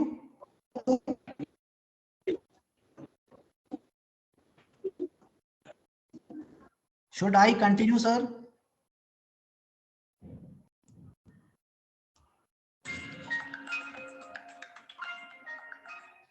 Hello, ठीक ठीक, चलो चलो okay. तो हम लोग बात कर रहे थे फूड सिक्योरिटी की। तो फूड सिक्योरिटी इसके लिए ये बहुत बड़ा इशू है बच्चों। और इसमें ऐसा है, भारत सरकार ही नहीं बल्कि जो बड़े बड़े जो इंटरनेशनल लेवल की जो संस्थाएं हैं, आपका यूनिसेफ हो गया, WHO हो गया, FDA हो गया, ये भी बहुत ज्यादा काम कर रहे हैं और फूड सिक्योरिटी को एड्रेस करने में बहुत ज्यादा एफर्ट डाल रहे हैं। और इवन जो फूड सिक्योरिटी की प्रॉब्लम है वो जब से कोरोना वाली सिचुएशन आई है ना, तब से और वर्स्ट हो गई है। ठीक है, बहुत ज्यादा दिक्कत हुई है। इसके साथ साथ दूसरी प्रॉब्लम है न्यूट्रिशन सिक्योरिटी की। अगर मान लो लोग क्या करेंगे, अगर लोगों को जो है खाना ही नहीं मिलेगा तो उसके अंदर क्या हो जाएगा, उसके अंदर न्यूट्रिशनल जो इंग्रेडिएंट है, जो जो हमारे जो न्यूट्रिएंट्स हैं, उनकी क्या हो जाएगी, कमी हो जाएगी। जैसे आयरन की कमी हो गई, आयरन की कमी हो गई तो एनीमिया हो गया। जिंक की कमी हो गई तो साहब इम्यूनिटी वीक हो जाएगी। विटामिन डी की और कैल्शियम की कमी हो गई तो आपकी हड्डियां फ्रेजाइल हो जाएंगी, कमजोर हो जाएंगी, है ना। आपको जो है वो पोरोसिटी हो जाएगी, ऑस्टियोमलेशिया हो जाएगा, है ना, तमाम तरीके की दिक्कतें हो जाएंगी। तो बेसिकली अगर हम जो जो मैं कहना चाह रहा हूं कि मान लो जो अगर हम पोस्ट हार्वेस्ट लॉस को कम कर पाते हैं, ठीक है, अब इसको दोबारा समझो। ये जो दिक्कतें आ रही हैं क्यों आ रही हैं, क्योंकि फूड का लॉस हो रहा है और उसकी वजह से हमारा जो माल है, जो हमारा फूड है, वो उसकी सप्लाई कम हो रही है, मार्केट में कम आ रहा है, डिमांड बढ़ रही है, पैसा बढ़ रहा है और लोगों पर तक जो इवन डिस्ट्रीब्यूशन है वो नहीं हो पा रहा है। जो अमीर है वो तो खरीद ले रहे हैं, जो गरीब है वो नहीं खरीद पा रहे हैं। तो अगर मान लो अगर इस पोस्ट हार्वेस्ट लॉस को अगर हम कम करने में कामयाब हो गए, अगर किसी भी तरीके से हमने अगर 50% पोस्ट हार्वेस्ट लॉस भी कम कर दिया, तो उसका क्या फायदा होगा, उसका फायदा ये होगा कि सप्लाई जो है वो मेंटेन हो जाएगी और डिमांड एवरेज रहेगी। और जो कमोडिटी का जो प्राइस है, जो उसका दाम है ना मार्केट में, वो बिल्कुल भी नहीं बढ़ेगा, सस्टेन रहेगा। और सस्टेन अगर रहेगा, नॉमिनल प्राइस अगर रहेगा, तो उसका फायदा क्या होगा, उसका फायदा ये होगा कि जो बेचारा जो है वो रेडी लगाने वाला है, जो बेचारा जो है वो मजदूर है, जो 500-600 रुपए रोज कमाता है, जो 200 रुपए रोज कमाता है, उसके घर में भी अच्छे अच्छे खाने सब्जियां बन जाएंगी। और अगर वो अच्छा खाएगा, अच्छा पिएगा, तो क्या उसको न्यूट्रिशनल इंग्रेडिएंट या न्यूट्रिशन जो कंपोनेंट है उसके अंदर उस दिक्कत होगी, क्या उसको माल न्यूट्रिशन की प्रॉब्लम होगी, नहीं होगी। तो ये भी एक बहुत बड़ा इशू है बच्चों, माल न्यूट्रिशन का। और इसमें जो सबसे ज्यादा जो एसोसिएटेड डिपार्टमेंट हमारा फूड टेक्नोलॉजी का है और भारत सरकार का एक ऑर्गेनाइजेशन है, ये आप लोग सर्च करना जाके, NIN Hyderabad, national institute of nutrition Hyderabad. ये बेसिकली ICMR का इंस्टीट्यूट है, Indian council of medical research. तो आप में से जितने भी आप जो बायोटेक्नोलॉजिस्ट हैं, बायोटेक्नोलॉजी पढ़ रहे हो, तो आप अपने करियर को ना आप इस तरफ मोल्ड कर सकते हो, न्यूट्रिशन की तरफ, फूड की तरफ। ठीक है, ये बहुत जबरदस्त है। मतलब ये आप कर लोगे तो आप मतलब फिर रुकोगे नहीं। ठीक है ना, you will you know you will measure the sky ultimately with God's grace. तो ये तमाम चीजें हैं। और ये अभी ये कुछ मैंने प्रोडक्ट वगैरह नीचे लगाए हैं आपके रेफरेंस के लिए, आप देख सकते हो। आयोडाइज सॉल्ट, ठीक है, फोर्टिफाइड आटा, vitamin A and D rich milk. तो अब ये बेसिकली जो माल न्यूट्रिशन प्रॉब्लम है, तो बच्चों में बहुत ज्यादा देखी गई है। और खासकर से ये बड़ी हैरानी की बात है, शायद ये मुझे बड़ा अजीब लगता है जब मैं सोचता हूँ। मैंने बहुत सारे समय पहले एक बच्चे को मैंने काम भी कराया था इस पर। ICMR का डेटा है कि भारत में, इंडिया में लगभग मोर देन 50%, लगभग 56% के आसपास जो हमारी गर्भवती महिलाएं होती हैं, जो हमारी प्रेग्नेंट फीमेल्स होती हैं, वो एनीमिया से ग्रसित होती हैं, उनके अंदर खून की कमी होती है। समझ रहे हो। तो इसीलिए ये तमाम जो दिक्कतें, गवर्नमेंट वगैरह ने एक वो आहार वगैरह चलाया था जिसमें आयरन वगैरह बहुत ज्यादा था। तो इसीलिए एक समय था 1960 के आसपास, जब आप सब में आप तो हर छोटे बच्चे हो, लेकिन जो बड़े लोग हैं सुन रहे हैं मेरी बात को, पहले टीवी पर एक ऐड आता था आयोडीन का, उसमें दिखाया जाता था गोइटर की प्रॉब्लम, है ना, कि भाई किसी को घेंगा हो गया है, घेंगा अगर हो गया तो क्या करें, किसकी कमी से हो गया, सब आयोडीन की कमी से होता है। तो जब आईसीएमआर ने ये डिटेक्ट की प्रॉब्लम कि भाई ये आईसीएमआर ये देखा कि भाई सबको गोइटर की प्रॉब्लम हो रही है ना, जो हमारी ग्लैंड है वो बल्ज आउट हो गई है, बड़ी हो गई है, गला भर गया है, तो अब क्या करें। तो अब गोइटर की जो समस्या है उसका जो उस प्रॉब्लम का जो समाधान है क्या है, भाई सबको आयोडीन वगैरह दे दो सारी सारी। अब देखो यहाँ पर एक सबसे ज्यादा एक जो जो इंपॉर्टेंट काम है वो क्या है। अब मान लो अगर कोई ऐसा प्रोडक्ट सेलेक्ट किया जाता है जिसको गरीब खरीद ही नहीं सकता था, तो क्या सारे हिंदुस्तान के अंदर, क्या सारे भारत के अंदर हम आयोडीन डिफिशियंसी को एड्रेस कर पाते? बिल्कुल भी नहीं कर पाते, 1% नहीं कर पाते। तो इसीलिए आयोडीन की डिफिशियंसी को एड्रेस करने के लिए, उसको फोर्टिफाई करने के लिए ऐसा प्रोडक्ट चुना गया जो गरीब से गरीब भी खरीद सकता है, और वो है नमक। समझ रहे हो? अगर कोई गरीब है, अगर कोई रेडी चलाता है, अगर कोई जो है वो जूते की पॉलिश करता है, अगर कोई जो है वो कोई छोटे से छोटा काम भी करता है, तो कुछ भी हो जाए, भले उसकी सब्जी में जो तेल है वो अलग क्वालिटी का होगा, उसकी सब्जी अलग क्वालिटी की हो सकती है, लेकिन जो नमक है ना, नमक सेम क्वालिटी का होगा। तो इसीलिए नमक को चूज किया गया, so that the iodine could fortify in this NaCl salt, और लोगों तक उस जो प्रॉब्लम है हमारी आयोडीन डिफिशियंसी को उसको एड्रेस किया जा सके। तो मैं समझता हूं ये जो मैं बात कहना चाह रहा था कि फूड लॉस को अगर हम कंट्रोल कर पाएंगे, ठीक है, पोस्ट हार्वेस्ट लॉस को, तो हम ये तमाम दिक्कतों को एड्रेस कर पाएंगे। ठीक है, kindly move sir, next slide. Yes, thank you sir. तो बात कर लेते हैं बेसिकली जो फूड जो पोस्ट हार्वेस्ट लॉस हो रहा है उसको कैसे कैसे कम कर सकते हैं। तो ये 3 मेजर टेक्नोलॉजीज हैं, ठीक है, क्योंकि आप लोग का जो बैकग्राउंड है वो बायोटेक्नोलॉजी से है, तो इसलिए मैं बिल्कुल सुपरफिशियल और एकदम जो आपको जो समझ में आ सके वो उस हिसाब से मैं डिस्कस कर रहा हूँ। तो बेसिक जो टेक्नोलॉजी है ड्राइंग टेक्नोलॉजी, ठीक है, ड्राइंग टेक्नोलॉजी से आप क्या कर सकते हैं, पोस्ट हार्वेस्ट लॉस को कम कर सकते हैं, फूड को प्रिजर्व कर सकते हैं। मिसाल के तौर पर आप सभी के घर में अभी जैसे होली का त्योहार आ रहा है, ठीक है, तो होली के त्योहार में क्या होता है, लोग पापड़ बनाते हैं, और लोग बना भी रहे होंगे, है ना। तो पापड़ वगैरह बना के क्या करते हैं, पापड़ पापड़ वगैरह बना लिए, मोल्डर वगैरह से काट लेते हैं, उसके बाद में क्या करते हैं, सन ड्राइंग करते हैं, ठीक है, ड्राइंग।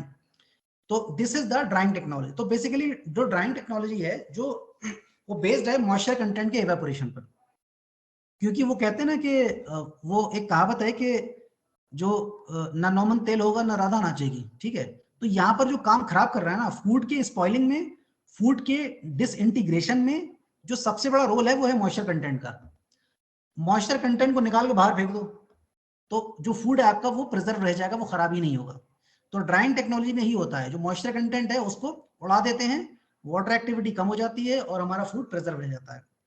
इसीलिए मार्केट में बहुत सारे आपने देखा होगा जो ड्राइड प्रोडक्ट्स आते हैं, पाउडर आते हैं, तो पाउडर की जो शेल्फ लाइफ है बहुत ज्यादा होती है, ठीक है, जैसे मिल्क पाउडर। आप सभी ने देखा होगा, लोग चाय वगैरह में आजकल ऑफिस वगैरह में, आजकल बहुत सारे इंस्टीट्यूशंस में, ऑर्गेनाइजेशंस में लोग जो है मिल्क का पाउडर यूज करते हैं। So that is based on the drawing technology. तो कहने का मतलब ये है बच्चों कि ड्राइंग टेक्नोलॉजी को हम इंप्लॉय कर सकते हैं, यूज कर सकते हैं for the preservation of food products, so that we could reduce the post harvest losses. ठीक है, दूसरी टेक्नोलॉजी की बात कर लेते हैं, रेफ्रिजरेशन टेक्नोलॉजी। रेफ्रिजरेशन टेक्नोलॉजी जो आपके घर से शुरू होती है, बल्कि किचन से शुरू होती है, ठीक है। जो किचन किचन में जो आपके जो डोमेस्टिक जो रेफ्रिजरेटर होता है बेसिकली, उसमें क्या करते हो भाई, मान लो खाना कोई बाहर रखा हुआ है, ठीक है, वो बाहर खराब हो जा रहा है, तो आपकी मम्मी क्या करती है भाई, अंदर रख दो। जो चीज 5 दिन में खराब होती है वो 10 दिन चल जाएगी, जो 10 दिन में बाहर खराब होती है वो 20 दिन चल जाएगी, है ना। तो वहां पर क्या होता है, वहां पर लो टेम्परेचर पे होता क्या है कि लो टेम्परेचर की वजह से जो माइक्रो ऑर्गेनिजम्स की जो एक्टिविटी है वो सीज हो जाती है, एंजाइमेटिक एक्टिविटी सीज हो जाती है, ठीक है। इसकी वजह से जो हमारी शेल्फ लाइफ है वो प्रोलॉन्ग हो जाती है, बढ़ जाती है। और यहाँ जो मैंने ये नीचे लिखा हुआ है आप देख रहे होंगे, आइसोबारिक और आइसोकोरिक, ये बड़े मजे की चीज है, और ये इतने मजे की चीज है ये आपको मजा आ जाएगा सुन के। और इसमें बेसिकली जो जितने भी आजकल मार्केट में जो रेफ्रिजरेटर मौजूद हैं, जो आपके घर में, मेरे घर में, है ना, और तमाम जो लोग यूज करते हैं, whether it is a normal refrigerator और डीप फ्रीजर, वो सारे के सारे आइसोबारिक सिस्टम पे बेस्ड हैं। आइसोबारिक मतलब कांस्टेंट प्रेशर फ्रीजिंग सिस्टम। और बहुत ही जल्दी ये MIT एक इंस्टीट्यूट है, ये शायद आप में से किसी ने नाम सुना होगा, मैसाचुसेट्स इंस्टीट्यूट ऑफ टेक्नोलॉजी, और कुछ एक जगह भी और काम चल रहा है इस पर। तो बहुत जल्दी ही, जल्दी का मतलब है मेरे ख्याल से हार्डली 3 या 4 साल में ही जो रेफ्रिजरेटर आ रहे हैं वो सारे के सारे आइसोकोरिक फ्रीजिंग सिस्टम से रिप्लेस हो जाएंगे। क्योंकि रिसर्च में ये पाया गया है कि जो आइसोकोरिक का मतलब होता है, मैं बता दूं आपको बच्चों, आइसोकोरिक का मतलब होता है कांस्टेंट वॉल्यूम, ठीक है। ये थर्मोडायनेमिक्स का टर्म है बेसिकली, आप लोगों ने फिजिक्स वगैरह बेसिक पढ़ी होगी। आइसोबारिक मतलब कांस्टेंट प्रेशर और आइसोकोरिक मतलब कांस्टेंट वॉल्यूम। तो आइसोकोरिक जो फ्रीजिंग है वो अच्छी क्वालिटी, अच्छी तरीके से क्वालिटी मेंटेन करती है और शेल्फ लाइफ जो है वो आइसोबारिक फ्रीजिंग से ज्यादा होती है। तो आने वाले समय में क्या होने वाला है, जितने भी आपके हमारे घरों पे जो फ्रिज रखे हुए हैं वो सारे के सारे चेंज होने वाले हैं, बहुत ही बड़ा ट्रांसफॉर्मेशन होने वाला है। तो नेक्स्ट टेक्नोलॉजी है फर्मेंटेशन टेक्नोलॉजी, जो फूड प्रिजर्वेशन की टेक्नोलॉजी है, बहुत पुरानी टेक्नोलॉजी है। पहले के जमाने में और आज भी जो आपके जो कोल्डर रीजन्स के लोग हैं वो क्या करते हैं, वो आपके जो पिकल्स, जो एक बहुत ही कॉमन एग्जांपल है, पिकलिंग करते हैं, है ना, अचार बनाना। और अचार का एक ऐसा बिजनेस है जिन्होंने, जिसमें लोगों ने करोड़ों अरबों रुपए की जो है वो संपत्तियां बना ली हैं और बहुत मिलियन डॉलर कंपनीज अपनी स्टैब्लिश की हुई हैं, just because it is having a huge market. So fermentation technology is a very sophisticated technology, जिसकी हेल्प से हम फूड की शेल्फ लाइफ बढ़ा सकते हैं, उसकी क्वालिटी को इंप्रूव कर सकते हैं, सेफ्टी को इंप्रूव कर सकते हैं, ठीक है, जिसकी वजह से हमारा जो पोस्ट हार्वेस्ट लॉस है क्या हो जाएगा, कम हो जाएगा, जो हमारा मेन टारगेट है। Okay, kindly move sir, next slide please. Thank you sir. So now let us discuss about the effect of fermentation on preservation. तो अब मान लो हमने फर्मेंटेशन करके फूड में हमने उसको फर्मेंट तो कर लिया, तो अब उसका असर क्या होगा, इफेक्ट क्या होगा। तो इन जनरल थोड़ा सा बात कर लेते हैं। सबसे पहला काम क्या होगा, सबसे पहला काम ये होगा कि जो माइक्रो ऑर्गेनिजम्स हैं और खासकर से हमारे जो प्रोबायोटिक्स हैं, इसमें फर्मेंटेशन में एक टर्म है, ये बहुत ही कॉमन टर्म है, आप सभी लोग जानते होंगे, प्रोबायोटिक्स, ठीक है। मैं बार बार रिपीट कर रहा हूं प्रोबायोटिक्स, ताकि आप लोग कैच कर सको। तो प्रोबायोटिक का मतलब क्या होता है, probiotics are the health benefiting micro organisms when taken in adequate amount. समझ रहे हो, जब एडिक्वेट अमाउंट में इनको लिया जाता है तो क्या करते हैं, ये बहुत ही हेल्थ बेनिफिटिंग अमाउंट जो इफेक्ट है वो क्रिएट करते हैं। तो इनका भी रोल होता है। तो बेसिकली होता क्या है, सबसे पहले जी ये जो शुगर मॉलिक्यूल्स है उसको फर्मेंट कर देते हैं, जब फर्मेंट कर देते हैं तो क्या बनता है, एल्कोहल बनेगा या एसिड बनेगा, और उसकी वजह से क्या होगा, पीएच ड्रॉप हो जाएगा, ये आप देख सकते हैं लो पीएच, ठीक है। तो ये लो पीएच हो जाएगा, एंड देन जो वाटर ऑफ एक्टिविटी है वो लो हो जाएगी, क्योंकि इसमें सॉल्ट्स वगैरह यूज करते हैं। और ये इतना इंटरेस्टिंग जो एक हर्डल टेक्नोलॉजी है, आप सभी लोगों ने बायोटेक्नोलॉजी में हर्डल टेक्नोलॉजी पढ़ा होगा बच्चों ने, ठीक है। अगर नहीं पढ़ा है तो आप पढ़िएगा, ये बहुत इंपॉर्टेंट है। फूड वगैरह में भी यूज होता है और दूसरे सिस्टम में भी यूज होता है। हर्डल टेक्नोलॉजी का मतलब है किसी भी चीज को हम रिड्यूस करने के लिए, किसी भी टारगेट को अचीव करने के लिए जब हम एक से ज्यादा टेक्नोलॉजी का इस्तेमाल करते हैं, इसे हम हर्डल टेक्नोलॉजी कहते हैं। तो यहाँ पर जो वाटर एक्टिविटी है ना, इसको कम करना बहुत जरूरी होता है, इसीलिए इसमें हम सॉल्ट यूज करते हैं। आप सभी लोगों ने एक चीज एक्सपीरियंस की होगी, आप सभी लोग नाश्ते में आप अमूल का बटर वगैरह यूज करते होंगे, है ना। तो मैं ये मान रहा हूँ कि आप लोग कह रहे हैं, है ना, मेरा डिस्कशन एजम्पशन पे आधारित है। तो बेसिकली जो जो उसमें अमूल के मक्खन में, बटर में आपने हल्का सा सॉल्टी टेस्ट देखा होगा, है ना, हल्का सा नमक होता है, नमकीन होता है। तो उसको नमकीन पता क्यों रखा जाता है, उसको नमकीन इसलिए रखा जाता है क्योंकि NaCl जो कि आपका क्रिस्टल मॉलिक्यूल होता है, NaCl की ये टेंडेंसी होती है कि ये मॉइस्चर कंटेंट को बाइंड कर लेता है, ठीक है। मैं दोबारा बता रहा हूँ, NaCl की ये टेंडेंसी होती है, ये क्या कर लेता है, ये मॉइस्चर कंटेंट को अपने साथ बाइंड कर लेता है। और मॉइस्चर कंटेंट को अपने साथ बाइंड कर लेगा तो क्या फिर moisture content will it be available for the micro organism, नहीं होगा। जब NaCl ने अपने पास चिपका लिया, अपने पास खींच लिया, ठीक है, ये अपने सीने से लगा लेता है उसको, इतनी मोहब्बत करता है NaCl, तो अपने सीने से लगा लेता है, तो बाकी जो माइक्रो ऑर्गेनिज्म उनको मिलता ही नहीं बेचारों को। तो जब मॉइस्चर कंटेंट ही नहीं मिला तो ग्रो कहां से कर जाएंगे बेचारे। तो इसीलिए ये बहुत ही इंपॉर्टेंट इफेक्ट होता है, low water activity, and simultaneously lactic acid is also form, ठीक है। जो हमने बात करी थी, जो हमारा लैक्टिक एसिड फर्मेंटेशन होता है, ठीक है, और इसमें बहुत सारे आपके जो प्रोबायोटिक बैक्टीरिया हैं वो भी साथ साथ जाते हैं प्रोडक्ट्स के ऊपर। आप देखिए ये सबसे इंपॉर्टेंट है, एएमपीज। एएमपीज क्या है ये, this is basically anti microbial peptides. तो ये एंटी माइक्रोबियल पेप्टाइड्स होते हैं जो हमारे जो बैक्टीरिया होते हैं, हमारे लैक्टिक एसिड बैक्टीरिया, ये प्रोड्यूस करते हैं।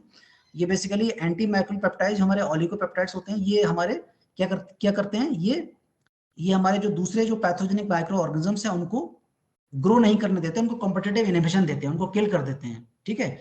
और इसमें बहुत ही कॉमन आपके जो बैक्टीरियोसेंस वगैरह आते हैं, आपके निसिन वगैरह हैं, इस तरीके के नाम सुने होंगे आपने, उन सब चीज़ों में खाली मैंने नहीं जाऊंगा, ठीक है, वो कोर बायोटेक्नोलॉजी का वो आप सब लोग जानते होंगे।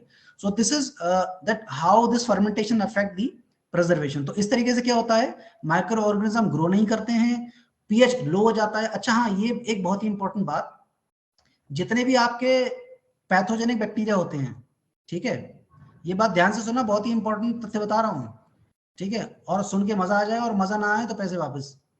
ठीक है भाई। तो जितने भी हमारे पैथोजेनिक माइक्रो ऑर्गेनिज्म होते हैं वो सारे वही होते हैं जो उस टेम्परेचर पे ग्रो करते हैं जो हमारे ह्यूमन बॉडी का नॉर्मल टेम्परेचर होता है, ठीक है। तो ह्यूमन बॉडी का जो नॉर्मल टेम्परेचर होता है कितना होता है, 37 डिग्री सेल्सियस, और फ़ारेनहाइट के अंदर अगर बात करेंगे तो 98.6 फ़ारेनहाइट, ठीक है। तो इसीलिए जितने भी आपके पैथोजेनिक बैक्टीरिया होते हैं वो कौन से होते हैं, मीजोफिलिक बैक्टीरिया, ठीक है, मीजोफिलिक माइक्रो ऑर्गेनिजम्स। और मीजोफिलिक माइक्रो ऑर्गेनिज्म की जो ग्रोथ टेम्परेचर रेंज होती है that is basically 37 to 40 degree Celsius, इसीलिए वो सारे खतरनाक होते हैं। और बैक्टीरिया का ये टेंडेंसी है कि ये इसका जो ऑप्टिमम पीएच है ना ग्रोथ का, ये न्यूट्रल से स्लाइटली एसिडिक की तरफ होता है। अगर बहुत ज्यादा एसिडिक कर दोगे तो बैक्टीरिया क्या नहीं कर पाएगा, ग्रो ही नहीं कर पाएगा, ठीक है। तो इसीलिए क्या है, इसीलिए लो पीएच बेसिकली क्या करता है, ये बैक्टीरिया की ग्रोथ को रिटार्ड करता है, उसको क्या करता है, रोकता है, रिड्यूस करता है, ठीक है। तो एसिड बनने की वजह से क्या हुआ, लो पीएच हुआ, और लो पीएच बनने की वजह से क्या होगा, हमारे बैक्टीरिया ग्रो नहीं कर पाएंगे। अब आप में से लोग के दिमाग में चल रहा होगा, किसी के दिमाग में कि भाई अगर बैक्टीरिया ग्रो नहीं कर पाएगा तो ईस्ट एंड मोल्ड तो ग्रो कर जाएंगे। बिल्कुल सही बात है कि ईस्ट एंड मोल्ड का जो फेवरेबल टेम्परेचर होता है वो एसिडिक होता है, लेकिन भैया ये बात समझ लीजिए कि पीएच के साथ साथ जो इसेंशियल कंडीशन है ईस्ट एंड मोल्ड की ग्रोथ के लिए वो है हाई शुगर कंटेंट, ठीक है। High sugar content plus low pH अगर होगा तो ये बेसिकली लीथल कॉम्बिनेशन होता है ईस्ट एंड मोल्ड की ग्रोथ के लिए। अब बैक्टीरिया बैक्टीरिया जो भाई साहब हैं, इन्होंने पहले से ही जो है वो फर्मेंटेशन करके सारी शुगर को जो है वो एसिड बना दिया है, तो शुगर तो है ही नहीं, तो इसीलिए ईस्ट एंड मोल्ड के ग्रो की संभावना भी कम हो जाती है। So this way we can say the fermentation helps in the preservation and prolong the shelf life of the food products. Next slide sir. हाँ, तो ये हमारी बात कर लेते हैं कि भाई जो फर्मेंटेशन है हमारा, उसका हमारी फूड की क्वालिटी पे क्या असर पड़ता है। तो बेसिकली फूड के जो ये नॉर्मल एट्रीब्यूट्स होते हैं जो आप देख रहे हैं, ये आप देख रहे हैं कलर है, कलर मेन होता है, taste, texture, flavour, aroma, palatability. इन सभी में जो सबसे इंपॉर्टेंट सेंसरी एट्रीब्यूट होती है दो होते हैं, इसलिए मैंने इनको जो है वो हाईलाइट कर रखा है, टेस्ट एंड टेक्सचर। मान लो आप में से किसी ने, या आप कहीं पर किसी एग्जीबिशन में गए, है ना, और आपके जो मान लो दिल्ली में जो एग्जीबिशन लगती है, कहाँ लगती है वो, ग्राउंड मुझे याद नहीं आ रहा, इंदिरा ग्राउंड करके कुछ है ग्राउंड है, तो वहां पे मान लो आप एग्जीबिशन में विजिट किए और किसी ने आपको कोई फूड की कंपनी ने कोई टेस्ट कराया और कहा कि भैया ये फूड खा लोगे तो आपको जिंदगी में कभी कभी भी जो है वो कोरोना का इन्फेक्शन नहीं होगा, है ना। या मान लो वो तो एक फार्मास्यूटिकल रेंज में आ जाएगा कि मान लो ये बहुत बढ़िया प्रोडक्ट है, हमने फंक्शनल फूड बनाया है साहब, ठीक है, इसमें ये क्वालिटी है, इसमें ये क्वालिटी, इसमें वो क्वालिटी है। अगर उसमें कितनी भी क्वालिटी क्यों ना हो, लेकिन अगर उसका टेस्ट अच्छा नहीं है तो क्या आप ऐसे प्रोडक्ट को खाना पसंद करोगे, बिल्कुल भी नहीं पसंद करोगे, कहोगे सत्यानाश हो गया, बिल्कुल मुंह खराब कर दिया, थूकते थूकते जो है अपना सारा का सारा सलाइवा जो है नाली में फेंक दोगे, समझे। तो taste is among all the sensory attribute, taste is one of the most important and one of the most deciding attribute that decide whether the consumer will like the product or not। अगर test ही अच्छा नहीं होगा तो consumer product को like करेगा ही नहीं। और दूसरा हमारा एट्रीब्यूट क्या है, टेक्सचर। तो बेसिकली होता क्या है, इसमें जो टेस्ट आता है फर्मेंटेड प्रोडक्ट में वो हल्का सा टैंगी आता है, टैंगी ना, एक जूस भी आता है टैंगो करके, हाँ जूस पाउडर वगैरह। तो टैंगी का मतलब क्या होता है, टैंगी हल्का सा चटखाने वाला, एक तो होता है सारनेस वाला खट्टा, है ना, और एक होता है हल्का सा टैंगी, मतलब हल्का सा उसमें एक चटकारा टाइप का होता है, जैसे आपने सिरका वगैरह किसी ने खाया हो तो सिरके का जो टेस्ट होता है वो टैंगी होता है बेसिकली। और टेक्सचर की बात कर लें तो बेसिकली जब इसमें लो पीएच होता है तो लो पीएच में जो उसका जो फाइबर्स होते हैं वो क्या हो जाते हैं, वो सॉफ्टन हो जाते हैं। तो इसीलिए जितने भी फर्मेंटेड प्रोडक्ट हैं, जैसे आप आम का अचार डालते हो, आपकी मम्मियां घरों पे आम का अचार डालती हैं, तो वो बहुत ज्यादा हार्ड होता है। जब उसका अचार डाल लेते हो तो कैसा हो जाता है, मुलायम हो जाता है एकदम, है ना, मुलायम, सॉफ्टन। तो texture just because of acid क्या हो जाता है, वो सॉफ्ट हो जाता है, ठीक है। और इसके साथ साथ बहुत ही इसमें अलग जो है स्पेसिफिक फ्लेवर भी डेवलप होता है, अरोमा डेवलप होती है ना। तो ये सारे के सारे एट्रीब्यूट हैं जो बेसिकली जो है वो ट्रांसफॉर्म हो जाते हैं from raw to when the food get fermented. Okay, kindly move sir next slide. Yes, thank you sir. ये एक बहुत ही इम्पॉर्टेंट एक एस्पेक्ट है बायोकेमिकल इफेक्ट का फर्मेंटेड फूड पर, और इस पर आप ये समझ लो कि बहुत सारे लोग जूझ रहे हैं अभी भी, ठीक है। PH drop versus water holding capacity. Even आपने एक कंपनी का नाम सुना होगा जो चिकन मीट वगैरह जो है बेचती है, लीशियस। नाम सुना है आप लोगों ने? सुना होगा, मैं ये मान के चल रहा हूँ कि सुना होगा, ठीक है। ये मेरे सारे एजम्पशन चल रहे हैं अभी भी। तो लीशियस में मेरे कुछ जूनियर्स वगैरह हैं, ठीक है, मेरे कुछ दोस्त वगैरह हैं। तो उनका एक बार मेरे पास फोन आया कि सर हमें कुछ ड्रिप लॉस की दिक्कत है और कुछ सोल्यूशन वगैरह बताइए इसका। तो मैंने उनसे पूछा भी पूरा प्रोसेस बताओ हार्वेस्टिंग के बाद का क्या क्या करते हो। तो अल्टीमेटली वो कहाँ एक स्टेज पे वो होता ही है कि हार्वेस्टिंग के जस्ट आफ्टर बाद फ्रीजिंग करना होती है, ठीक है।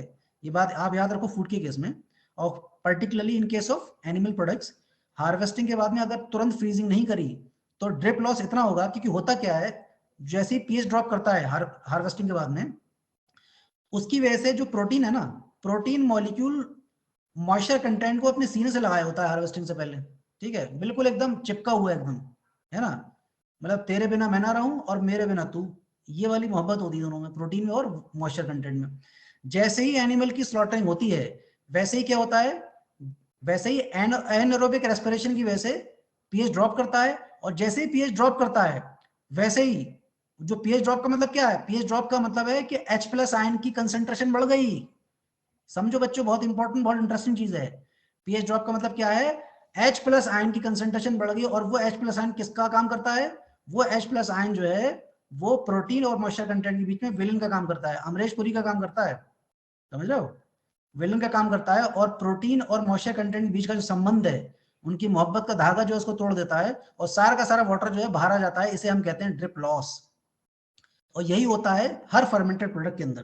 तो यहाँ भी यही होता है, जब हम किसी फूड को फर्मेंट करते हैं तो पीएच ड्रॉप होने की वजह से उसकी वाटर होल्डिंग कैपेसिटी क्या हो जाती है, कम हो जाती है। इसीलिए बहुत सारे जो हमारे फर्मेंटेड प्रोडक्ट्स हैं, उसमें बहुत सारी जगह लोग क्या करते हैं, पहले फर्मेंटेशन कर लेते हैं, उसके बाद में ड्राइंग करते हैं ताकि उसकी शेल्फ लाइफ को और बढ़ा सकें। और इसका सबसे टिपिकल एग्जाम्पल है आपके सॉसेज। अगर आपने नाम सुना हो सॉसेज, आपके मीट प्रोडक्ट्स होते हैं, तो इसमें फर्मेंटेड मीट प्रोडक्ट्स में पहले फर्मेंट कर लेते हैं फिर ड्राइंग कर लेते हैं, है ना। So this knowledge actually I want to share with you. This is a very important, very critical knowledge, drip loss. Okay, kindly move to the next slide. Yes. So बच्चों ये these are the common fermented foods that those are available in the Indian market. आपका kimchi हो गया, है ना, sauerkraut हो गया, ये आपके कैबेज से बनते हैं, है ना। कैबेज समझते हो, कैबेज आपकी, जिसको हम आम भाषा में, साधारण भाषा में हम बंद गोभी कहते हैं, ठीक है, बंद गोभी। ब्रासिका, ब्रासिका ओलेरेसिया कैपेटाटा साइंटिफिक नाम है इसका। जलेबी आपका, अब बहुत सारे लोग कह रहे होंगे यार जलेबी तो मीठी होती है, ये कहाँ से फर्मेंटेड है। तो मेरे बच्चों ये समझ लो कि जलेबी फर्मेंटेड इसलिए है क्योंकि जलेबी बनाने से पहले इसका डो बनाया जाता है, समझे, डो मतलब आटा गूंदा जाता है, उस डो को रात भर क्या किया जाता है, फर्मेंट किया जाता है थोड़ा ईस्ट डाल के, और सुबह को उसकी जलेबी बनाई जाती है सुबह ही सुबह, जिसको आप दही से खाते हो, ठीक है।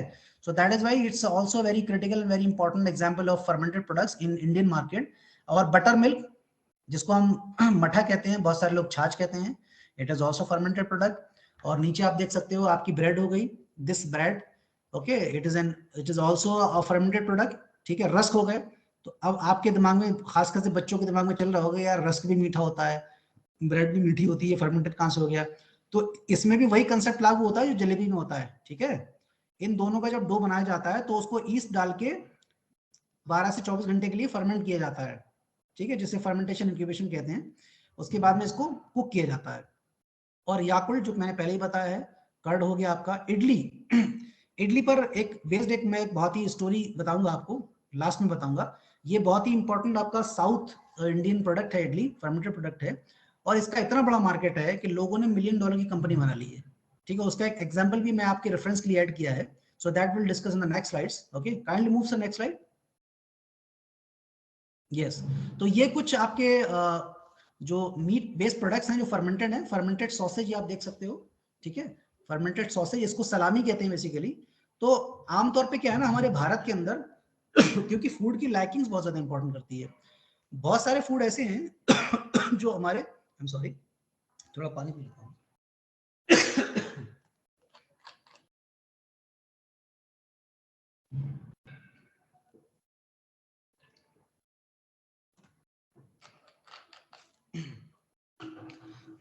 यस, थोड़ा बोलते बोलते ड्राइनेस हो जाती है। मैं ड्राइंग टेक्नोलॉजी की बात कर रहा हूँ, मेरा गला ही सूख जा रहा है। तो खैर फर्मेंटेड सॉसेज, ये मैं बात कर रहा था कि बहुत सारे फूड बेसिकली होते हैं, उनकी अलग अलग लाइकिंग्स होती हैं।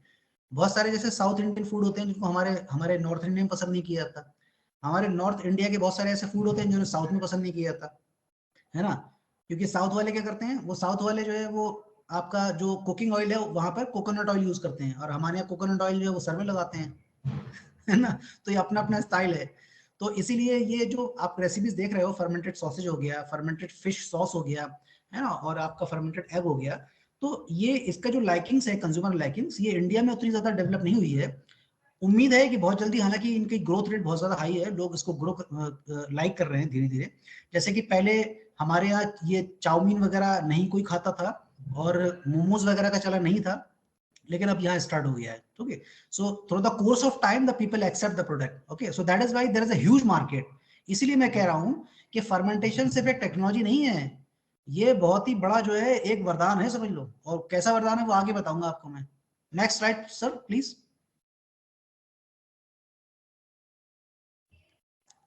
Yes, thank you sir. तो फर्मेंटेड फूड्स में एक बेसिकली एक लैब है जो भारत सरकार की है, गवर्नमेंट ऑफ इंडिया के DFRL मैसूर में है। आप में से बहुत सारे लोगों ने इसका नाम भी सुन रखा होगा। ये डिफेंस फूड रिसर्च लेबोरेटरी, ठीक है। तो ये बेसिकली डिफेंस के लिए काम करती है।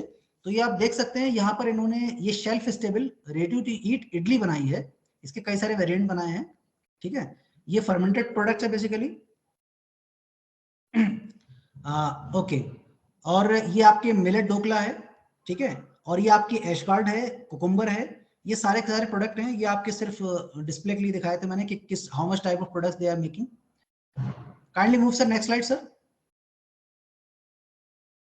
हाँ, स्पेस फूड्स की बात कर लें तो स्पेस फूड्स में कैटेगरी है बेसिकली। स्पेस फूड में क्या करते हैं, जानबूझ के फर्मेंट किया जाता है, क्योंकि बाहर जाने पर, क्योंकि वहां पे ऑक्सीजन होती नहीं है, तो जो खाना नीचे से ऊपर ले जाते हैं तो क्या होता है, खराब हो जाता है, वो फर्मेंट हो जाता है। सो दैट इज वाई उसको पहले से फर्मेंट करके ले जाते हैं, so that they could use that product for a longer period of time. Okay, move sir, next slide. हाँ, ये कुछ हेल्थ बेनिफिट्स हैं which you might be aware of many of the things, but I am like put this slide just for the sake of awareness so that you can know this things. So health benefits क्या क्या हैं आपके, जो nutritional benefits हैं उसमें alternative proteins हैं, जो आने वाला दौर है, आजकल लोग प्रोटीन की बात कर रहे हैं, ठीक है, इसलिए मीट प्रोडक्ट की तरफ जो है या मीट एनलॉग्स की तरफ मूव कर रहे हैं। थेरापेटिक्स में आपके एंटी डायबिटिक इफेक्ट है, एंटीऑक्सीडेंट्स है, एंटी इन्फ्लेमेटरी है। एंड ऑल्सो इसका देखो, ये सबसे इंपॉर्टेंट एस्पेक्ट है कि जो फर्मेंटेड प्रोडक्ट्स हैं क्या करते हैं, फर्मेंटेशन जो पेस्टिसाइड रेजिड्यू आजकल बड़ा चल रहा है, पेस्टिसाइड और इंसेक्टिसाइड रेजिड्यू, इसको क्या कर देता है, खत्म कर देता है। तो ये बहुत ही बड़ा एक पॉजिटिव इंपैक्ट है फर्मेंटेशन का। Okay, and then remove the ANF। आपके जो एंटी न्यूट्रिशन फैक्टर होते हैं, जो सबसे बड़ी समस्या आपके लेग्यूम्स के अंदर है, जो सोयाबीन, आप सभी लोग जानते होंगे, सोयाबीन के अंदर सबसे बड़ी समस्या है एंटी न्यूट्रिशन फैक्टर की। तो फर्मेंटेशन क्या करता है, एंटी न्यूट्रिशन फैक्टर को खत्म कर देता है और उसकी फंक्शनल वैल्यू बढ़ा देता है, ठीक है। तो ये आपके हेल्थ बेनिफिट्स में आते हैं। Next slide sir. हाँ, अब लास्ट में बस एक दो स्लाइड और हैं बस।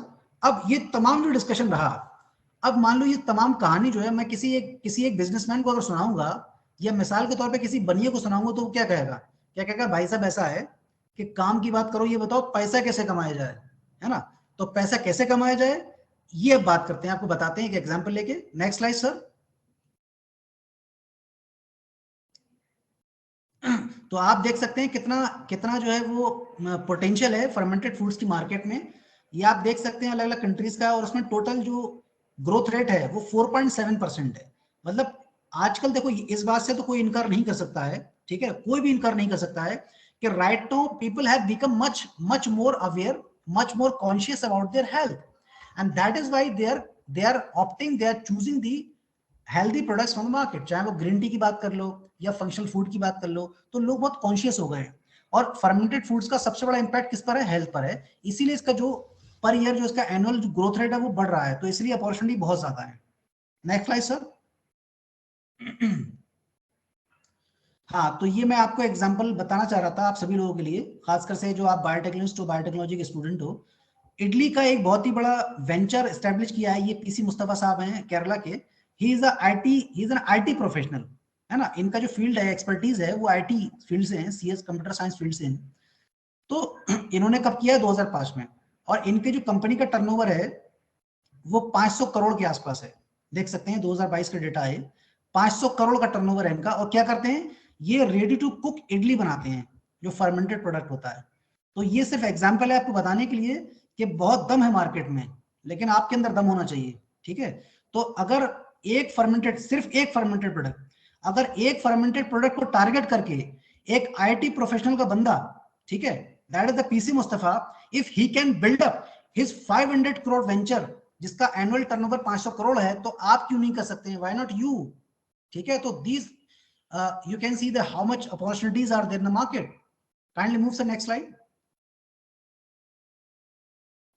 So now finally let us discuss, जो भी हमने डिस्कस किया है उसका फायदा क्या है, स्कोप क्या है। जैसे आजकल एक सबसे बड़ी समस्या है माल न्यूट्रिशन की कैटेगरी है प्रोटीन एनर्जी माल न्यूट्रिशन। बहुत बड़ी समस्या है, लोग इससे जूझ रहे हैं, बहुत बड़ा चैलेंज है। तो एफटी फर्मेंटेशन टेक्नोलॉजी लोग क्या कर रहे हैं? प्रोटीन मासेस बना रहे हैं, ठीक है, प्रोटीन रिच फूड बना रहे हैं। तो उसमें आप बहुत बड़ा रोल प्ले कर सकते हो, और आप में से बहुत सारे लोग जो है जाके इसमें रिसर्च कर सकते हो, अपना वेंचर स्टेब्लिश कर सकते हो। एंड नेक्स्ट आप प्रोजेक्ट कर सकते हो बायोटेक्नोलॉजी। देखो बायोटेक्नोलॉजी क्या है, मैंने पहले ही बताया आपको, बायोटेक्नोलॉजी एक टूल है। अगर आपको उस टूल का इस्तेमाल करना नहीं आया तो आपका कोई मतलब नहीं है डिग्री हासिल करने का, ठीक है। So you can apply your biotechnology skills in the field of like in other elite sectors like food technology हो गया, फूड प्रोसेसिंग हो गया, उसमें आप अप्लाई कर सकते हो। आप अच्छे जॉब के प्रोस्पेक्ट्स आप एस्टेब्लिश कर सकते हो, आप स्टार्टअप अपना वेंचर स्टार्ट कर सकते हो। और दूसरा सबसे इंपॉर्टेंट है फ्लेवर डेवलपमेंट। फर्मेंटेशन टेक्नोलॉजी का सबसे बड़ा जो डोमेन है फ्लेवर डेवलपमेंट का है, और ये बात मैं बड़े दावे के साथ कह रहा हूँ। और इसमें जो काम करते हैं वो आपके बायोटेक्नोलॉजी करते हैं, वो लोग करते हैं जिनकी फर्मेंटेशन टेक्नोलॉजी पर एक्सपर्टीज होती है, और सारे के सारे बायोटेक्नोलॉजिस्ट होते हैं। ये बात सुन लीजिए आप सभी लोग, खासकर से बच्चों से मैं इंटरेक्ट कह रहा हूँ, दुनिया में सबसे ज्यादा जो सैलरी मिलती है वो एक फ्लेवर टेक्नोलॉजी को मिलती है। क्योंकि फ्लेवर टेक्नोलॉजी की जो सैलरी होती है वो पर आवर बेस्ड होती है, पर मंथ नहीं होती है। तो आप देख सकते हैं कि अगर if you mould your career being a biotechnologist in the fermentation technology और in the elite sector, you can be millionaire, believe me, ठीक है। तो ये सारे के सारे स्कोप्स थे, सारे के सारे जो डिस्कशन हुआ, इसमें अपनी तरफ से मैंने पूरा प्रयास किया। जैसे कि मैंने कहा कि एक बहुत ही बड़ा एक हर्डल है कि मैं फिजिकली प्रेजेंट नहीं हूँ, तो बहुत सारी चीजें मुझे एज्यूम करना पड़ रही हैं। और मेरी बहुत बहुत शुभकामनाएं सभी बच्चों को, आगे बढ़िए। और मौका मिला, जिंदगी ने मौका दिया, तो कभी आपके सामने फिजिकली वहां पर आएंगे और भी बहुत सारी चीजें डिस्कस करेंगे, ठीक है। और लास्ट में अपनी बात को मैं यही खत्म करता हूँ। And I would like to quote that the Urdu phrase कि खुद ही को कर बुलंद इतना कि खुद तकदीर से पहले खुदा बंदे से खुद पूछे बता तेरी रजा क्या है, और मिटा दे अपनी हस्ती को अगर कुछ मर्तबा चाहे कि दाना खाक में मिलकर गुले गुलजार होता है।